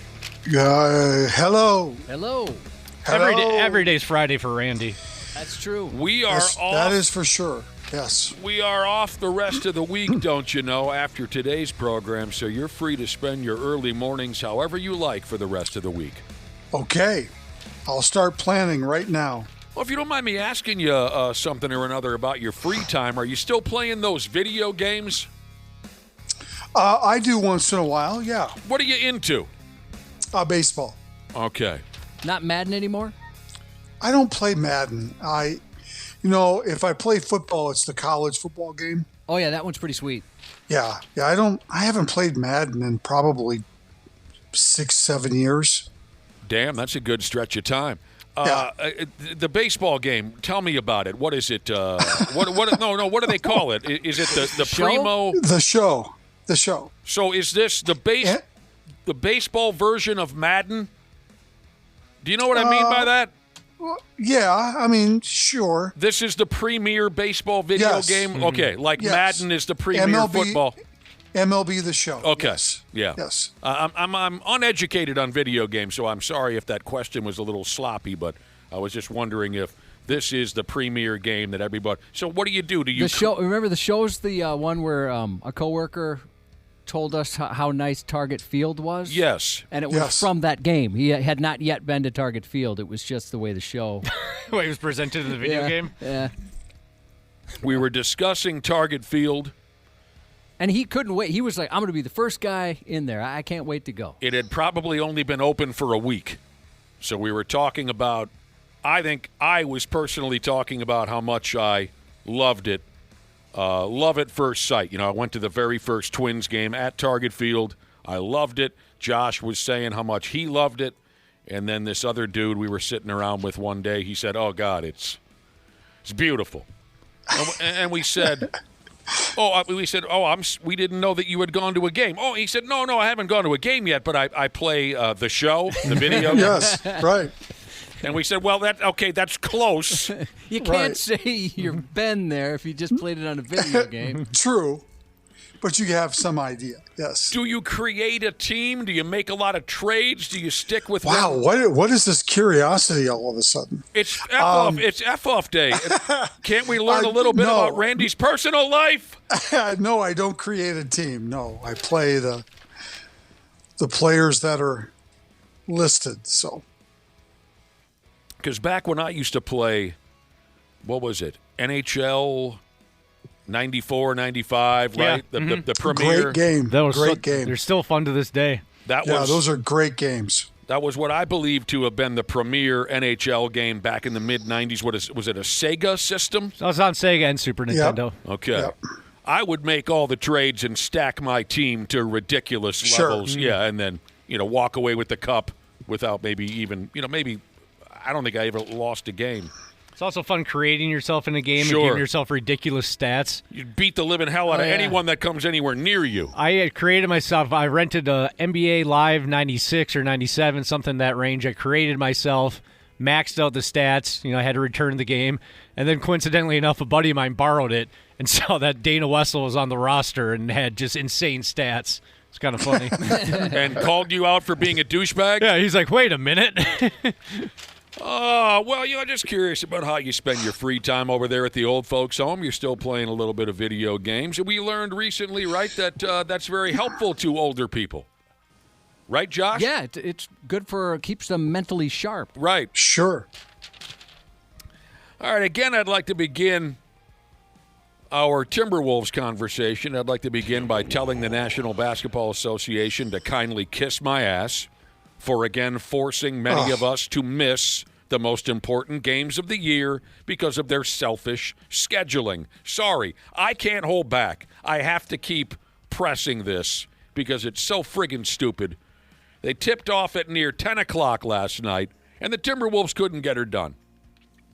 With a 3-1 lead in the best-of-7 series, a win would have eliminated the Nugs, but instead, Denver has forced a Game 6, which will be right back here in town on Thursday night, likely into Friday morning. Yep. Of course, as most folks know, the Wolves were trying to get this done without Anthony Edwards, without Dante DiVincenzo. Last night, Nikola Jokic messed around and got a triple-double. And Denver won by 12. The Nuggets got their offense going for the first time in a while. Got to get the offense going. That helps, doesn't it? Douchebag Jamal Murray scored 24 points. Apparently, and again, I didn't see this because I had to go to sleep, like most folks, apparently at one point or another, the Timberwolves trailed by 27 points. Yep. In the second half. Did you watch the entirety of the game, Randy? I went to bed after the third quarter. So I did see up until that point, basically. What I did see from the Wolves last night was sloppy. Yes. Far too many turnovers. 25 turnovers will never get you a victory. That won't get you a regular season victory over Washington, for Christ's sake, let alone trying to win an elimination game against a team as talented as the Denver Nuggets.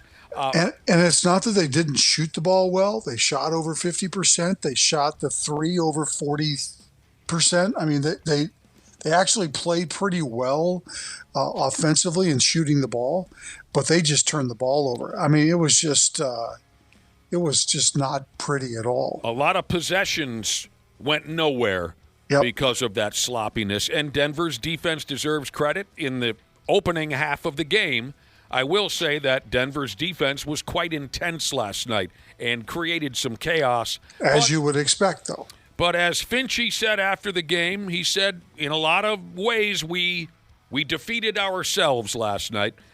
After the game, Jaden McDaniels, the coolest sports villain, I'm going to go ahead and say it. He is the coolest sports villain since Andy Kaufman. Jaden McDaniels said, because, again, suddenly the Wolves are so quotable now, and I love this. Jaden McDaniels said, we ended up losing the day, but we're going to win the next one. Well, they better, because if they don't win Thursday and it has to go back to Denver, I would say that most people don't like their chances. Vegas doesn't like their chances in Game 6. They're 11-point underdogs. Yeah, I think that's a little too much in Minnesota. I could see it last night. Even last night's number I thought was a little bit too high. Obviously, it played out that way, and Vegas got it right. But I think going back to Minnesota, that number is probably a little bit too high. Fair enough. Now, the latest on Anthony Edwards is this. He has no structural damage. I think this is up to date here. He has no structural damage in his knee. Some folks are saying to expect him back if the Wolves make it to round 2. That's great. That's promising, is it not, Josh? Oh, yeah. Now it's week to week, where at first they were saying, well, he's done for through the well, next series. They said multiple weeks he'd be out, but Maybe if they advance, you'll see A1 from day one back on the floor. So there you go. Sorry if my conversation, at least on the Timberwolves today, is going to have to be limited because I just didn't see much of the basketball game. Yeah, I mean, well, you didn't miss much. Sure, but I'd still love to pick little things apart if I could. I can't. I don't even have the opportunity. I thought Denver's complementary players like Spencer Jones played pretty well last night.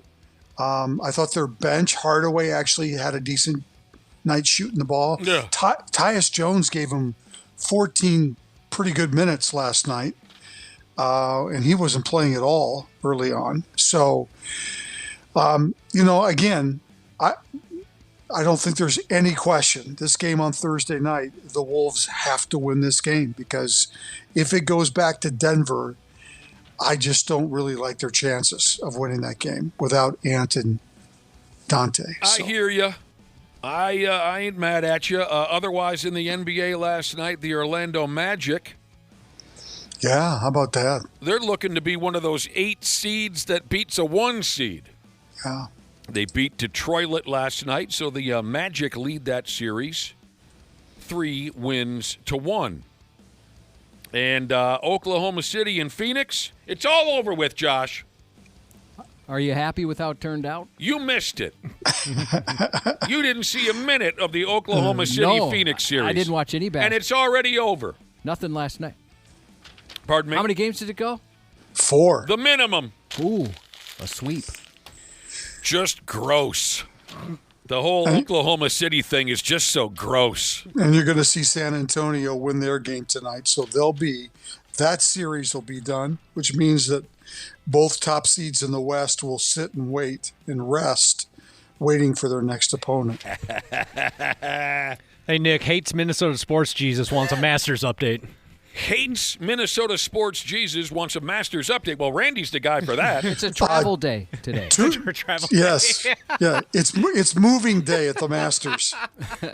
We'll see you in 2027. Is this true? Shannon Wood. No, that's a guy I drink with. Terrence Shannon Jr., TJ Shannon, scored more points last night than 3 of the Wolves starters. That's correct. I didn't look at the box score. Did he have 15? He did. Good for him. In 14 minutes. So, yes, he played well. I like the word there, efficient, no question. Obviously they're going to need him to step up. They'll need him Thursday to step up and play like that. They need everyone. You mentioned the San Antonio Spurs. Victor Wembanyama. He's back playing. Yep. After dribbling his own skull down the court a couple days ago. I don't really know where he's going with this. Apparently, he didn't like whatever goes on with the NBA's concussion protocol jibber-jabber. He didn't want to go into details. He just said that the way things were handled was, quote, very disappointing. He said the doctors were cool and all, but he didn't like the process. What does that mean? Well, there are rumors that the Spurs doctors cleared him to play at one point, but the NBA said no. Mm-hmm. He was also confused as why he had to provide a stool sample as well. He thought that just seemed a little off. Why they made him cough so much. Maybe that's a test, Dana, where if he provided it, you think, oh, yeah, his brain's a little scrambled. He didn't see through this one. Yeah, I don't know. I mean, whatever. You have $700 million. You missed one game. Get over it. That's what I have to say to Victor Wembanyama. Wembayami? Stool sample. My grandma called it a stool. Did she? Yeah. What do you mean? She said, I have to go visit the stool? She'd say something, stool in place of poop, yeah. Would she say, I just made stool? She would not talk about it. I can tell you this, it's gross. She thought when you closed that bathroom door, noises could not get through there, and that was not the case. We had a big family. We had friends over a lot. I'd always try and talk a little louder when she went in there because I knew what was going to happen. Oh, yes. I get it. Oh, she just light the room up. That's terrible. I know. I don't know if anybody ever. And our bathroom was right off the kitchen too. You know, people are hanging out in there. At least put the fan on or run some water or something. Yeah. Well, I bet they didn't even have a fart auger at Cubby's broken childhood home. We didn't. She really thought you close the door, you can do whatever you want in there. We didn't have a fart auger. It's a soundproof chamber. Place was terrible. Yeah. That was for fancy lads, Dana. The fart auger. You know what my mother called it when we were kids? She would say, "Do you have to make a BM?" Oh, yeah. Oh, yeah, I remember that. Yep, that's what my mom would call it, too, BM. Yeah, we know all the stories about your friggin' grandma. Oh, God. She was a character. Oh. God, that would be embarrassing, though, if you got a bunch of buddies over and it's just... Oh, yeah. As soon as I saw her head for that, I'd be like, hey, let's go outside. Let's play catcher. Let's go. In there playing the trombone. The Orlando Magic. Back to the Orlando Magic. Everyone was talking about that ball club last night on social media. And here's why. Before their game last night against Detroit, two players from the Orlando Magic, one by the name of Noah Penda, and the other, oh God, I've seen him play multiple times, but this is a tough one for me. The other player's name is Goga Bitadze. Yep. They were shown on television doing their handshake. Now, you know how if you watch the NBA, every player has a long, drawn-out, elaborate handshake. And like, say, Anthony Edwards has a different handshake with Mike Conley than he does with Jaden McDaniels, than he does with Rudy Gobert, than he does with Terrence Shannon. They all have – it's unbelievable. And they're all How do you remember all that? Exactly. I don't know. I've never been good at that. What, an organized – especially the ones that are past three moves. I am not good at it. So last night, cameras caught these Orlando Magic teammates, Noah Penda and Goga Bitadze, were doing their personal handshake together, and it appeared to be drug-themed. Oh, no. It sure did. Yeah, it was very funny. It was a different drug than I thought it was going to be, too. I thought for sure it'd be a marijuana thing. Remember the old shake hands and you twist your thing around and then next thing you know, your thumb and your index finger are together and you smoke the imaginary joint? That's what I thought it was going to be. Me too. But this was dedicated to imaginary cocaine use. It was very fun to watch. They go boom, boom, slap, slap, side, side, thumb, thumb, did this, that. And then one of them presents their palm to the other, and the other pretends to snort a line, pour a line of something in the palm, and then snort, right? Mm-hmm. It was cute. It was obviously a cocaine joke. But that's what got everyone talking. I don't know if there was any real anger directed at these two. It was more just kind of fascination and... I guess that's the word I would use. People were fascinated. It was different. It was different. 93x.com if you want to see it. Check that. Randy, you're from the 70s and 80s. Tell me when you watch the video if that looks like a legitimate line of cocaine being snorted. Or are they missing anything? Are they right. Yeah. I'll give it some historical context. Yes. You know the routine. Tell me if they missed anything. Oh, I don't remember. Did they wipe the nose afterwards? Isn't that common? I think he did. Did he? Okay, I forgot. I'm going to have to look that up. Oh, yes. I think the player who snorted the imaginary line of cocaine, yes, kind of played with their nose and then did one of these like a... Yeah. Yeah. You got to have that. Yeah. It was funny. Now, this Bitadze character, I've seen him play a handful of times. Big center. But this is something new I learned about him this morning. He's just like the rest of us. It says here, he friggin' hates Luka Doncic. I don't know why, but he hates him. I will say that that handshake stuff looks like it's back in the hallway, not out in public. I was curious if they did that in front of fans. They didn't do that. That was back in the hallway before they went out to the court. So fair enough. Yeah. Oh yeah, he does everything. He grabs the nose, shakes his head. Yeah. Oh yeah. Yeah. There's that famous concert footage of the Eagles performing a concert. I think the concert was in Southern California, 1977. If you're an Eagles fan, you know the show I'm talking about. It was professionally shot, and it's just beautiful, and they play all their biggest hits. It's an infamous moment from when they're performing the song Hotel California, and Donald Mbwikwe. Felder. Donald Mbwikwe. Why does that name ring a bell? Former Viking kicker who had a drug issue. Oh my gosh! No. Oh, I forgot. Igwe Buike. Igwe Buike. Yeah, sure. Yeah, he had problems with. So Don Felder, and Joe Walsh are performing the solo, and you can see this in the video, where I think it's Walsh talking to Felder. He says, "You're showing."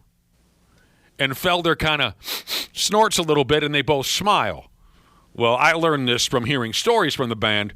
It was all true. They had been snorting cocaine before the show, and Felder had a little bit of it hanging out of his nose.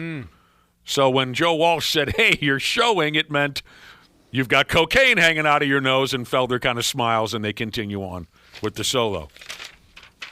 Those guys did a lot of drugs. The Eagles. They even did one of those Aaron Rodgers, like, ayahuasca retreats where they did ayahuasca. I mean, I don't know specifically, but whatever. One of those wacky, they go out into the woods in the nude. Yeah, his darkness retreat or and whatever. Live off their urine for 3-4 days. Didn't Rudy do that to kind of center himself? Yep. Yeah. Did he do a darkness retreat? I think so, yeah. Helped him focus on how to defend Jokic. Good news for the Man-Bear Pigs heading into tonight's Game 5 against Dallas, Texas. Sounds like that wacky little forward Matt Zuccarello could be back in the mix. And another character, another forward, Yakov Trenin. God, it's an unfortunate first name. Yeah, it is. Yakov Trenin might also jump onto the scene for tonight's game. Maybe is the word on both of them. Maybe. And Zuccarello is a player. He gets it done. He's been out of the lineup for a game or two with one of those upper body injuries. Trenin, if you remember, got crushed by an open ice hit earlier in the series. So, yep. Maybe is the word. 7:00 start tonight. That's very, very nice. Pretty sweet. After last night, yeah. Isn't that a damn shame that we got to sit around jagging each other off over a 7:00 start? Yeah. When that should just be the norm. Yep. The Stars are dealing with some injuries themselves. Defenseman Nils Lundqvist is expected to miss tonight's game. Isn't he the guy that got cut up? Yeah, see, here's the deal. I went to the game Saturday, didn't miss a thing. I mean, I wasn't taking a piss or buying a beer or anything during live play, but I didn't notice this at all. Apparently that Lundqvist kid took a skate to the jaw. Yeah. Didn't notice it. And by the way, Stars center Rupee, whatever the hell his friggin' name is, Hintz, who pimps hose nationwide. He's very good. He's been out all series, and it sounds like he'll stay there. According to folks on the ground level of this series, that Hintz dude is still not ready to go.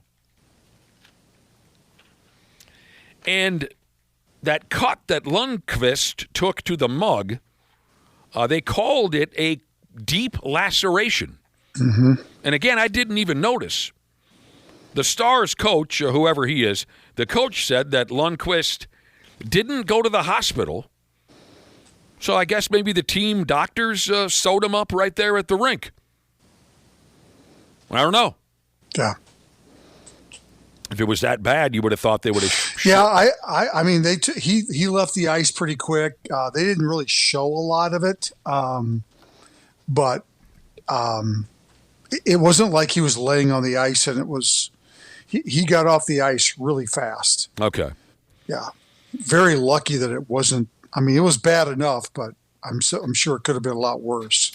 I know I go on and on around here about how much the game has changed, and I'm going to take another run at it right here. All this talk about a facial wound and the playoffs makes me think of an infamous confrontation between Chris Chelios and Mark Tenorti from the 19 and 91 NHL season. This could never happen today. I don't think. It was commonplace back then. Today, people would just be disgusted. So, the second to last game of the regular season in 91, the North Stars were playing in Chicago. And it was already decided that the Stars would face the Hawks in the playoffs starting in, 2-3 days. Which, of course, turned into one of the greatest upsets in the history of hockey. The Stars beat the Hawks in 6 games in that opening. So, anyway, in that last game before the playoff series, Stars playing at the Blackhawks. During those days, that final regular season matchup before the playoffs meant nothing more than a 3-period long mind F. There were numerous fights in the game. Everybody's dumping cheap shots on everyone else, trying to send that little message before the postseason. So, North Stars defenseman Mark Tenorti, the best defenseman on the roster, by the way, he happened to come into that game with a nasty gash on his face from a prior game. He had a lot of stitches dumped into his chin to hold it together. And every chance he got during that game, Chris Chelios of the Blackhawks tried to open up Tenorti's stitches for him. He'd swipe at it with his glove. He'd scratch at it with the blade of his stick and then just skate away with a friggin' smirk on his face. Tenorti's got steam coming out of his ears. He wanted to choke Chelios to death, but he couldn't get to him. One of Chelios' teammates would step in the way. I even remember the late, great Doug McLeod. Doug McLeod, who was calling North Star games at the time, I remember him commenting on what he was watching, where Dougie said something, it's obvious that Chris Chelios is trying to tear Tenorti's stitches right out of his face. I imagine there's going to be a little payback coming to him for that, folks. Get your playoff tickets now. But today, I bet people would be disgusted by such a thing. Every turn he made, Chelios is reaching the blade of his stick up to Tenorti's stitches and scratching at him. Your other winners last night in the National Hockey League, Pittsburgh beat Philly. The Flyers still lead that series 3-2.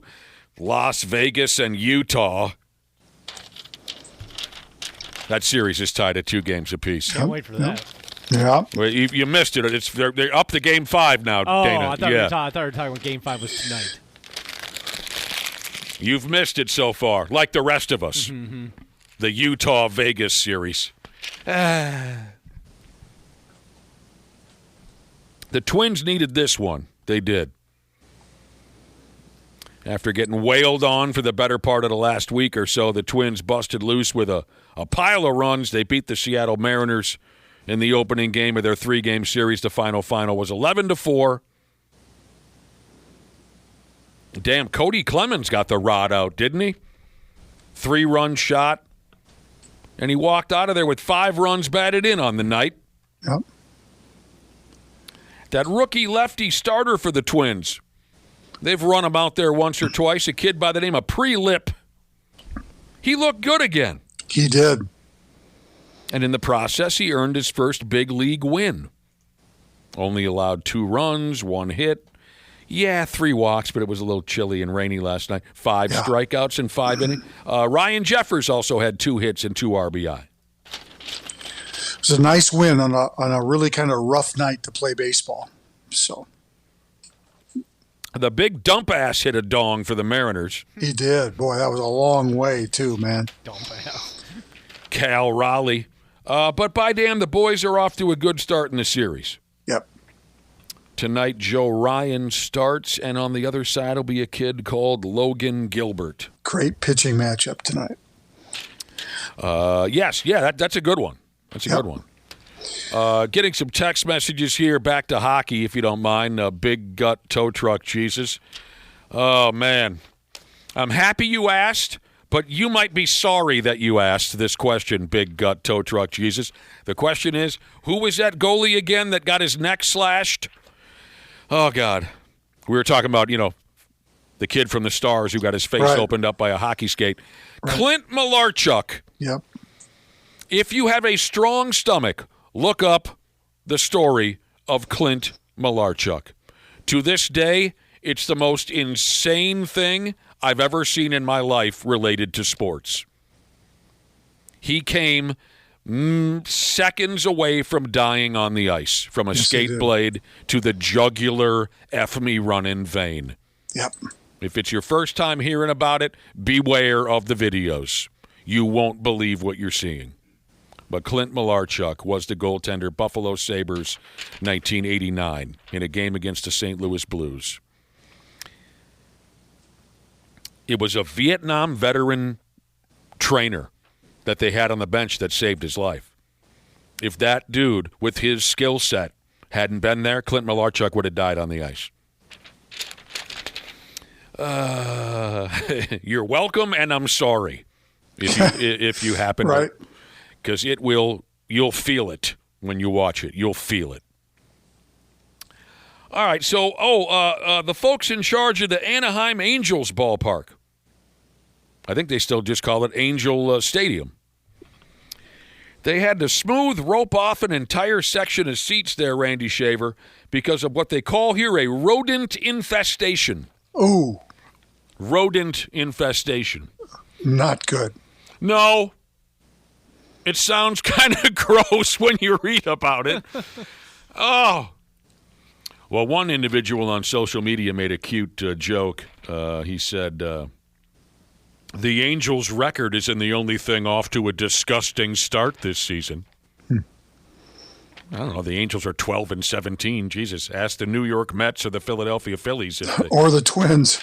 Well, the Twins have a better record than that. Barely. Well, but the they're Twins 13 and 16. They're 3 games under 500. Well, that's not so bad. The season were to... Anyway. What did you just... If the season were to start today? I didn't say anything. We were talking about a rat infestation. Yes. At the Angels' home ballpark. And they had to rope off a section. So I think what happened was the public health police stopped by the ballpark, like they do. Yep. To make sure the food that they serve at ball games was, looking good or looking bad, this and that. And they found piles of mouse droppings all over one of the concession stands. Oh, God. That's gross. And the trail of mouse turds extended all the way down into a seating section nearby. New guy working for the Angels was in the corner puking his guts out. It wasn't pretty. So the stadium staff has to clean up the poop and this and that before they let anyone sit in that section and fist, popcorn and hot dogs down their yaps. It happens. That's a big building. I mean, that's difficult to keep an eye on everything. That's what I would say if I worked for the Angels. Yeah, I think people would understand. There's a lot of friggin' room around here. I got to keep an eye on everything. Great bit here. Very clever. This is a very clever bit pulled off by Paul Skeens, star pitcher for the Pittsburgh Pirate. Boy, how many years has he been around now? Is this his third year in the big leagues? Yeah, I think it's his third. He can't be too old of a character. No, he's probably 24. But once you get that 25. 25. Once you get that, you get that seniority, in the big leagues. You can pick on the rookies and whatnot. I thought this was a very clever idea. So there's a kid on the Pirates club. Oh, he recently signed a $140 million contract. Griffin something or another. Connor Griffin. That's the rookie. Right. Star shortstop. Yes. So you got this Connor Griffin, rookie shortstop for the Pirates, just turned 20 years old. And Paul Skeens, obviously this dude's got a sense of humor. For Connor Griffin's 20th birthday party yesterday or the day before in the Pirates clubhouse, Skeens set up a bounce house. Sounds awesome. Yeah, I'd be all about that. That's great. Here you go, little junior. Turning 20, here's your bounce house. Take your cleats off before you go in. That is funny.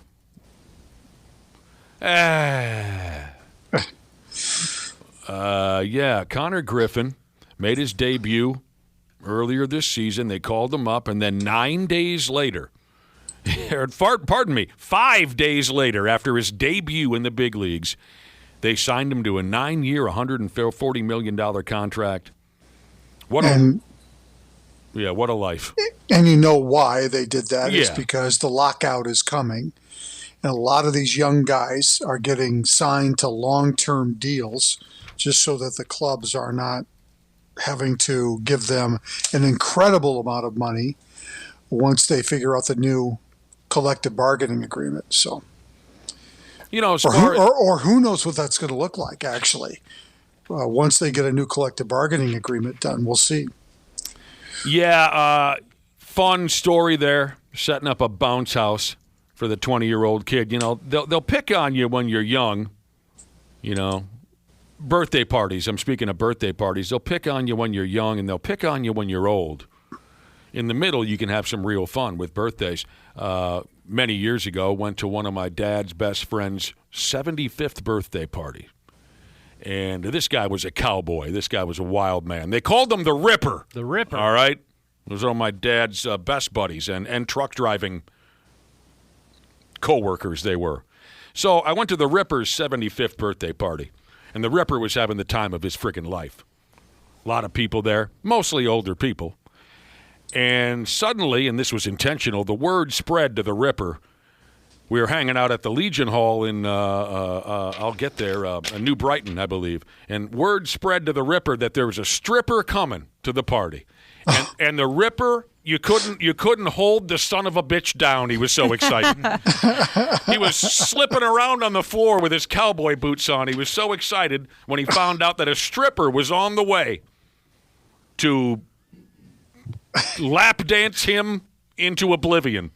And sure as hell, the lights go down. The Ripper's got his whiskey in one hand and a fistful of dollars in the other. Happy birthday, Ripper! You hear this sexy voice come from behind the curtain, and the stripper comes out, and she's also 75 years old. We were laughing. Maybe he was into that? He was not into that. Oh. We were on a knee. All right, as if things weren't already looking a little iffy for Vikings quarterback J.J. McCarthy, Vikings backup quarterback J.J. McCarthy, as if things weren't already a little iffy, now I hear the kid upped and got married. He sure did. Oh, they had that child out of sin? I assumed he was married already. He's got a child? Yeah. Yep. Oh, yeah. Oh. But I suppose all of that is a hell of a lot easier to deal with when you got millions of well-earned dollars in the bank already. Well, he might need to make it last because he's a pretty young guy. I don't know if that big payday's coming for him. Yeah. Doesn't he? Well, he doesn't already have a lot of money. Well, yeah, but I'm saying he's not going to have a career like Tom Brady where he's well, going of course keep not. making more contracts. Of course not. But how much money does he have? Do you just estimate? Well, he signed his rookie contract with the Vikings, so whatever that is for like the 11th pick in the draft. I don't know what that number is, but there's plenty of guaranteed money in that contract. Yeah, I mean, I know he doesn't have hundreds and hundreds. I'm just saying, how much money does he have? $12 million signing bonus. And you're worried about him making it last? Yeah, it is funny when because no professional athlete's ever squandered a fortune. He doesn't seem like the type, but no, maybe he doesn't. Maybe. When they had their baby, I was like, oh, that sucks. Like he's gonna be tired. She's gonna be tired. Like that blows. And then I thought, I was like, God, I'm so dumb. There's absolutely no way that either of them wake up at night. He's They got definitely $12 million. hired somebody. They probably have a handful The of. joke that the guy sucks and he's not going to get more contracts. I know. I got the joke. Why are you acting so angry? Well, you were acting angry at me first. Le'Veon Bell, retired NFL running back, correct? Mm-hmm. Yep. This Bell dude, somebody talked to him. He's probably on some dopey podcast. He said that back when he was playing football with the New York Jets 5-6 years ago, he had a head coach by the name of Adam Gase at the time. Le'Veon Bell says that back in those days, he saw his head coach, Gase. Bell saw the coach snorting blow in his office before practice, doing lines. He said he would regularly catch Adam Gase doing cocaine in his office shortly before practice. He said, I saw it with my, quote, own 2 eyes. Good for him. Good for who? The dude doing coke. What do you make of this, Randy Shaver? Probably one reason why he's still not coaching. I don't know if I've ever heard that before. No, I haven't heard that. We've heard a lot of drug stories, of course, related to sports. I don't know if I've ever heard of a coach snorting coke before. An active coach. Active coach. Yeah. Maybe he's one of those coaches that, I work all night, I sleep in the office, and he just needed a boost. Yeah, that wouldn't surprise me. Yeah, their hours are kind of crazy during the season. Lavelle, what's his name again? Le'Veon Bell also said that Adam Gase, quote, might have been the dumbest coach ever. Yeah. Oh, man. That's something. And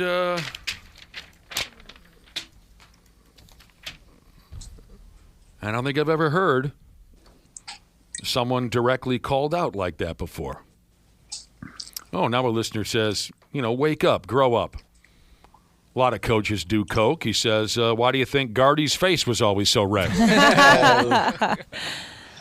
Andy Gardenhire didn't do booger sugar. Gosh, he was just upset with the umpires. No booger sugar. That was his blood pressure from. Yeah, those were the good umpires. times. Those were wonderful times. They were. All right. Listen, I hope he's doing well. Oh, Gardy. Yeah. I know there's some health concerns things there for a while. I hope he's doing. Yeah, I think he's doing pretty good. That is great. His son obviously is with the Twins and coaching with them. So, listen, I'm sure Gardy gets up here this summertime. I'd like to run into him sometime. Yeah. Listen, Randy Shaver, you have completed your tasks for F-off day. So I will see you in the month of May. That's right. Yeah. When the Timberwolves have advanced to the second round. There you go. Hopefully. We certainly hope that's a factor. So long, sucker. See ya. The 93X Half-Assed Morning Show. What's going on, podcast pimps? Dana here to once again sing the praises of Standard Heating and Air Conditioning. I got on the ball early. I already got my AC tuned up for summer, and I think you should too. An AC tune-up means better efficiency, fewer breakdowns, and peace of mind before we get choke slammed with heat. And right now, it's their early bird special. $45 off an AC tune-up or $90 and you add your furnace in as well. Smart folks like me don't wait for the first 80-degree day. We plan ahead. Book by May 25th and check it off your list at standardheating.com. Providing the comfort you deserve since 1930. Years of hard work, and now you've got pain in your back, your shoulders, your knees, maybe your joints. You need help. Randy Shaver here with the answer. Dave Bialke. He's got over 30 years experience in getting workers' compensation benefits for people just like you. Don't suffer. Call Bialke Law today, 763-571-2410, or go to bialkelaw.com. That's BIALKE law.com. And it spells relief for you. Hey there, I'm Paula Pan. I help people make the smartest money decisions possible. Joe, you know what's been great about being a saver? More money in the bank. And that money over the past couple of years has made a pretty good yield. Pre-pandemic, money was making zero. Now it's actually making something, but that's starting to go down, down, down. I love how we can play the fact that inflation's been really high as a positive. But if you're a saver, you know what that means? Cha-ching. Silver lining, Joe, silver lining. Afford anything. Follow and listen on your favorite platform. The Half-Assed Morning Show, 93X. Yeah, she's the final. If you haven't heard the big news yet, today is our Friday, and it couldn't have happened to a nicer group of people. Today is our Friday. You suck, we rule. Oh, stop that. Well, we've heard from at least 3 people that's their Friday as well, so we got some people in the same boat. There's 3 other people, Josh, who are also celebrating their Friday. Even more people text in and said it's their Friday. Hell yeah. One guy told me he's got 2 months off. Oh, wow. Whoa. So all we need to do is kind of stumble our way through the rest of today. The sperm races are back. You want in on this round? Wonderful. No, I mean, as you guys know, I went through some fertility stuff. I got bad coolant, and there's the way they describe or rate your sperm, I guess, out of like 4 or 5 different categories. All of them were bad. There wasn't one where you could say, well, you know, this part's pretty good, but the rest did some trouble. Every single thing was completely off. I'm sorry, I don't mean to laugh. That's it's awful. Humbling. Yours would make a better salad dressing. Really, I'm just saying it's useless. It's useless for its intended purpose. You might as well use it for something else. Yeah, exactly. Just get rid of it. Barely does anything it's supposed to. The Sperm Racing World Cup is back. I think this is the second time they've cut loose with this disaster. Oh yeah, this year is a bigger load. Last year I think it was $10,000. This year it's $100,000 you can win. People are getting into this sperm racing. Well, would you go as far as to call it the sport of the future? Let's just say I hope not. Somebody here called it the sport of the future. That doesn't seem right. I don't know where the hell they're doing this, hopefully far from my neighborhood. But it says here men from 128 different countries. They're going to get on friggin' airplanes for this. Sorry, honey. I'll see you next week. I'm going to the Sperm World Cup. Yeah. Well, did you see? There's like as a fan, yeah. Not as a participant. You just want to be a spectator. He's got his favorite whacker. You got your country's flag over the. You're holding the flag. They're expecting a bigger crowd this year. Last year I was looking at some photos and people had signs. People were getting into this thing. There were girls there, which I never would have expected. Something to show up to that. Wow. Do you have any pictures? I'm guessing the signs must have been punny. Let me see. I don't remember anything being great. Tell me if you can find. Yeah, something said. I think I came for this. That sure, kind of thing. Right. Cute, yeah. That's what I expected. They're holding signs above their head, rooting on the competitors in the Sperm Racing World Cup. 128 friggin' different countries will be represented. $100,000 on the line, like old Cubby said. When we first talked about this last year, it wasn't as gross as what I was picturing. I thought it was like an actual race. Like to see who could, quote-unquote, finish first? Right. Oh, I think that's what everyone originally thought when you hear the... And then I was worried if there was like bonus points for distance or something. I thought, yeah, sure, 8-10 guys will be lined up. Somebody waves a green flag, and it's a tug-off. No, this is... at one point or another, you got to whack off into a bucket or something, right? Yep. And then they take your semen, for the love of all that is holy. And everyone watches your sperm race against another guy's, and another guy's, and another guy's, using some high-resolution cameras, computer vision this, high-resolution cameras that, little tiny racetrack, which they designed to mimic the female reproductive system. They live stream it. There's stats. There's rankings. There's a new guy in the corner puking his guts out. There's instant replays. Fat Moose Jesus calls this the spurt of the future, and then he says he's sorry. He's sorry for that text message. That was kind of cute. Sure. I liked it. Yeah. And they're masking this, of course, this Sperm Racing World Cup as, I don't know, how do you say this, Josh? A health initiative. Yeah, raising awareness. Everyone's always raising awareness of this and that.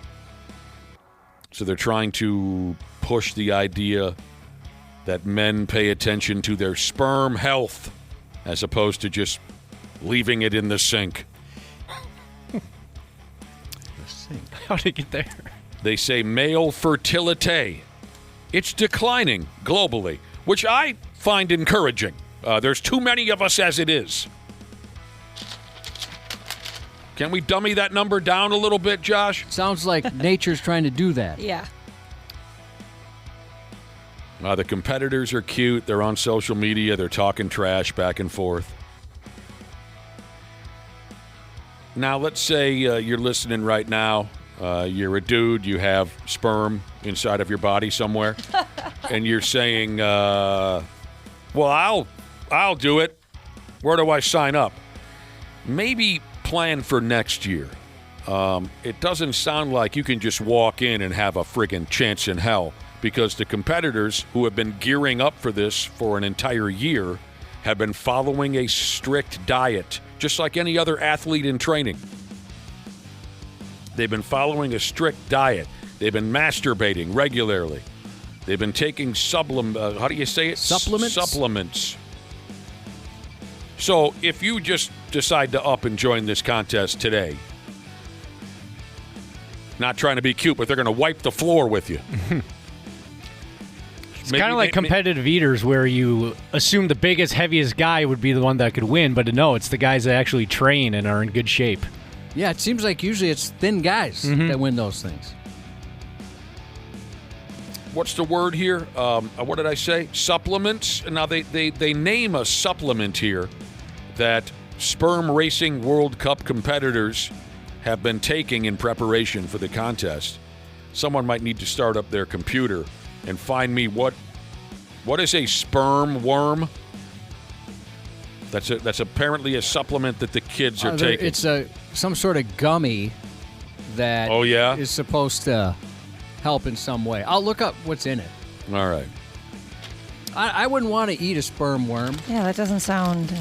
let's change the name. Well, by title, no, it doesn't sound terribly appetizing. I can't argue with that. So there you go. Keep an eye on, I don't know, who would follow this? Probably Josh. TMZ or some dopey operation like that. Yeah, Page 6 or something. You'll look for your updates online for this year's Sperm Racing World Cup. I wish I could tell you when it begins. I don't know. Is it televised? I hope not. No, it's streaming. And I think that might be a pun in itself, I'm right? Sure it is. Yeah. You got it for sperm worms? It's a subscription. Looks like you can't just buy one bag of sperm worm. Darn. You got to talk to your doctor about it. It doesn't look like you can just buy it online. One of our listeners says his money is squarely on the Sperm Racing World Cup. One of our listeners' money is squarely on Justin Verlander. Jeez, that is a good bet. He made a terrible, terrible mess. He was a very bad boy. Oh, God. Yeah, I mean, that was a one-time thing. I can't imagine cumulatively. That was something. His wife's back needed a no-wake buoy. Yeah, you're not. I mean, that's just not a normal shower. You need a couple of shower heads in there to get what he made. That was rough. So there you go. Did you guys ever see that? What? No. Dana, I've seen it, yeah. You've seen it? Mm-hmm. I don't really want to. Nobody wants to. We had to. It was work research. Everybody was talking about the fappening. I couldn't do it. We didn't want to sound uneducated on the fappening, did we, Josh? Nope. We had to look all of it up. Bosses over our shoulders. Look it up. Look it up. Look it up. So there you go. Bar trivia. Any of you folks ever get involved in your neighborhood bar trivia? I did when I was a young man. It's fun. I don't think I've done it since my mid-20s. It's been a long time. Yeah, I used to do it every Sunday night for a good stretch of time. My neighborhood bar still has bar trivia on Tuesday nights. I've played once or twice. It's fun.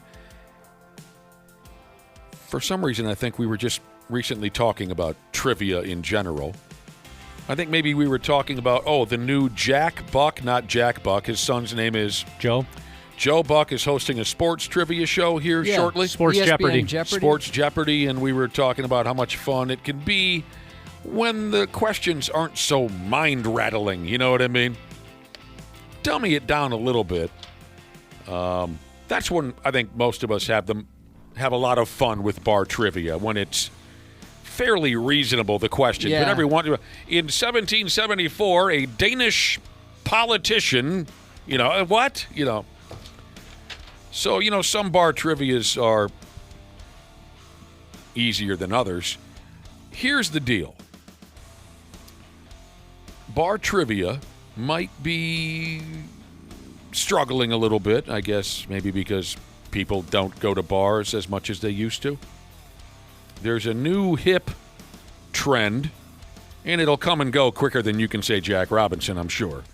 But the new hip trend at bars, specifically I think they say here in Washington, D.C., you don't sit down with your little trivia board. You sit down with a pencil and a pad of paper, and you draw a nude model who is standing in the bar.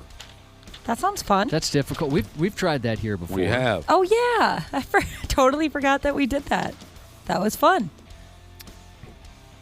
This will never fully replace any bar gimmick, but again, this is just the latest thing. I'm trying to remember who did the best with that when we drew the nude model. I'm going to guess you, Ashley. Yeah, I think it was me. Yeah. You're a very good artist. I think you drew a stick figure. I drew a car. I didn't look at it. Oh, yeah, you drew a car. I couldn't look at it. I was too uncomfortable, so I drew a car. Sexy. It was a sexy car. It was. That was second to none. In the history of Josh's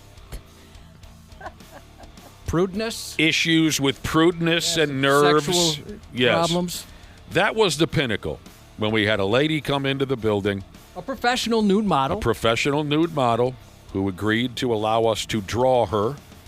When she disrobed, you became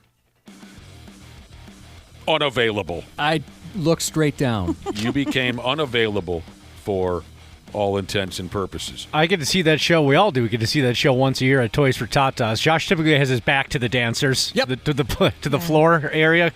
Yeah, kind of more looking at the entrance. This year I was assaulted, but so yes, I do. I keep my back. Oh, I felt so bad for you when that happened. Half-Assed Morning Show, 93X. Son of a bitch. Loud. Right when you think you got all the time in the world to catch a little nap, then that guy starts hollering at us about the show again. So apparently, bar trivia has come and gone.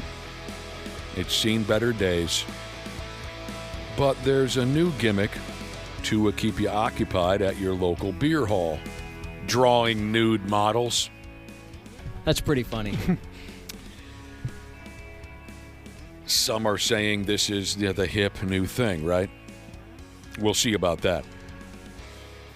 There's an event, there's a bar, I don't know, in Washington, D.C. called Kink Draw, like guns, roses. Kink and Draw. Another is called Naked Friends.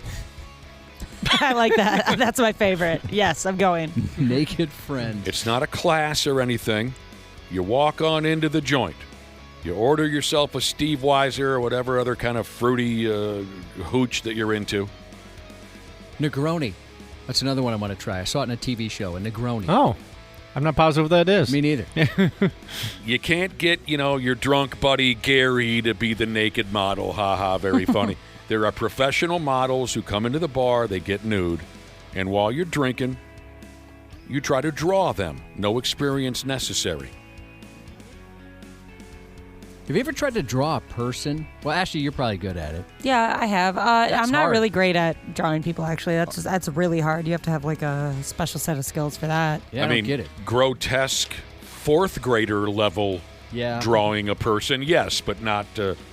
you watch people that really know how to draw, and they start out drawing circles and triangles and different shapes and stuff, and then it becomes something completely different. Right. I don't know how your brain can work like that. That's such a talent. It's like Bob Ross in that painting show. You're like, what is he going for here? And then all of a sudden, you're just like, whoa, there it is. It's true. You think like, well, they're screwing that up. It's so weird to me, like hearing people say that, because I guess drawing has just always came naturally to me.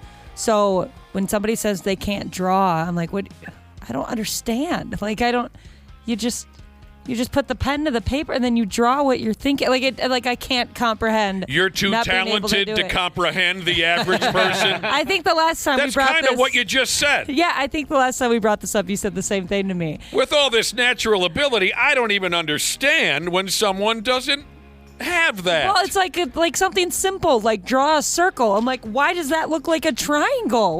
Why doesn't your brain and your hand connect in that way? Just draw the circle. I know what you're talking about, because sometimes you run into people where when you ask them a question, they act like you're the dumbest person in the world, and it's because they don't realize that to them it comes naturally. Yeah. And to others, it's a skill that we don't possess, or a way of thinking that, at least for me, I have trouble coming up with that. So I'm impressed, and they look at you like you're a moron. So, you're sitting down at a bar. This is how it goes, this new drawing a nude model movement at the bar. It sounds kind of serious, but it's not a competition. And it's not as if you sit there quietly. They mix in some fun. Like, for instance, so they bring out a nude model, you draw her. They bring out another one, and then they'll say, the host of the party will say, now this round, draw with your non-dominant hand. Or this time, we'll use crayon. Or this time, masturbate with your free hand. Whatever. So they try to mix it up and make it fun. Oh, they'll get back to us on the rest of some instructions here on drawing. This person says, step one is you cut a hole in the paper. Get back to us with the other steps. Oh, they got back to me with step two. Oh. That's gross. Shame on you. Now, as far as bar gimmicks go, two friends of mine have gone into a bar, I believe it was in Texas, where their gimmick was 24-hour, well, that of course not, it's a bar, all hours that they're open, on the television screens, it's all hardcore pornography, nothing else. I've been to a bar like that in New York. New York? Yeah. It's just called the porn bar. My two friends. That's all it's called? Creative. My two friends were in Texas. I've never seen that myself. They won't show you a ball game. They won't show you the local news. They won't show you a game show. It's 24-hour hardcore, Cubby, porno movies. What was the vibe like in the place? Was it kind of creepy? Or No, I kind of assumed it would be creepy. My buddy said, "Do you want to go to the porn bar?" And I just thought that was a clever name for a bar. Was there one girl there who wasn't working there? Yeah, no, it was all mixed company. We had some girls with us too, and it's not because you think it's not like a peep show or something where it's seedy or anything. It was just a regular bar, but instead of having games on mute, they had porn on mute. It was very casual and laid back. I don't mean to sound like a prude, because I'm not, but that doesn't. Neither. I'm sorry? Me neither. That doesn't sound altogether safe to me. I would agree. I'm with you. Like, how many dudes were going in and out of the bathroom?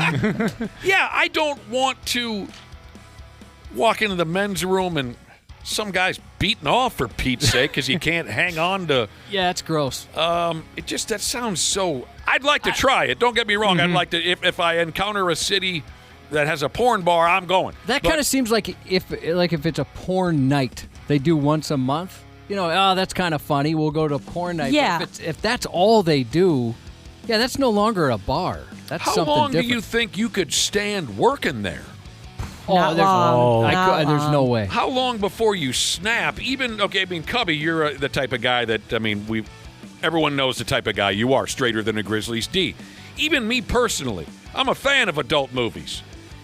I think after a stretch of time, I would say, if I got to look at one more friggin' money shot around here. Yeah. Gross. Okay, John texted in, and he's got a good point about trivia, why it's not as popular anymore, because everybody Googles the answers. Oh, right. Yeah, that makes a lot of sense. That's actually mentioned here in the article, and I completely missed it. Yeah. That so many douchebags come in and with their cell phone. Yeah, the that bar would be tempting. The bar trivia in my neighborhood, it helps that it's a smaller joint, and everyone kind of keeps an eye on each other. And it's a lot of, because it's a Legion, a lot of older people, so maybe they don't know how to Google that fast. That's ageism, Ashley, and shame on you. I'm so sorry. The host always says, look, keep your cell phone in your pocket, dickhead. And then Yeah, people do exactly. police each other. So. That's good. I forgot about that factor. Exactly. You got your phone in your... Before we go, Dana, did you want to plug your appearance this weekend one more time? Yeah, come out this Saturday, all wrestling fans, at the Mall of America in the Rotunda, where the first ever WCW Nitro is held. I'll be interviewing LA Knight and Maxine Dupree, two big wrestlers that are there to promote SummerSlam. It's going to be a fun Q&A. I imagine there's going to be some audience participation, too. And get some questions in, and they're giving away SummerSlam tickets, which is going to be at the new Metrodome this August. 2 nights. 2 nights of SummerSlam. It's going to be cool. That's great. Two words come to mind. 2 words, and those words are word life. Word life. On that gimmick. Have fun. Good luck. Don't Thank you. screw it up. We'll be back in, I don't know, a handful of days. We're on vacation. Goodbye. Bye. Wait, good luck to the New Ulm Just for Kicks dance team competing at Nationals Thursday, especially to Kieran from Mom and Dad. Want to say what up to Chris, member of the Brotherhood. Keep your chin up, buddy. Happy birthday to Mia from your smoking hot boyfriend, racially ambiguous Jesus. And happy birthday to Tree Loving Taco Jesus. As Nick mentioned, we're back next Tuesday. Have an awesome week. The 93X Half-Assed Morning Show. What's going on, podcast pimps? Dana here to once again sing the praises of Standard Heating and Air Conditioning. I got on the ball early. I already got my AC tuned up for summer, and I think you should too. An AC tune-up means better efficiency, fewer breakdowns, and peace of mind before we get choke slammed with heat. And right now, it's their early bird special. $45 off an AC tune-up or $90 and you add your furnace in as well. Smart folks like me don't wait for the first 80-degree day. We plan ahead. Book by May 25th and check it off your list at standardheating.com. Providing the comfort you deserve since 1930.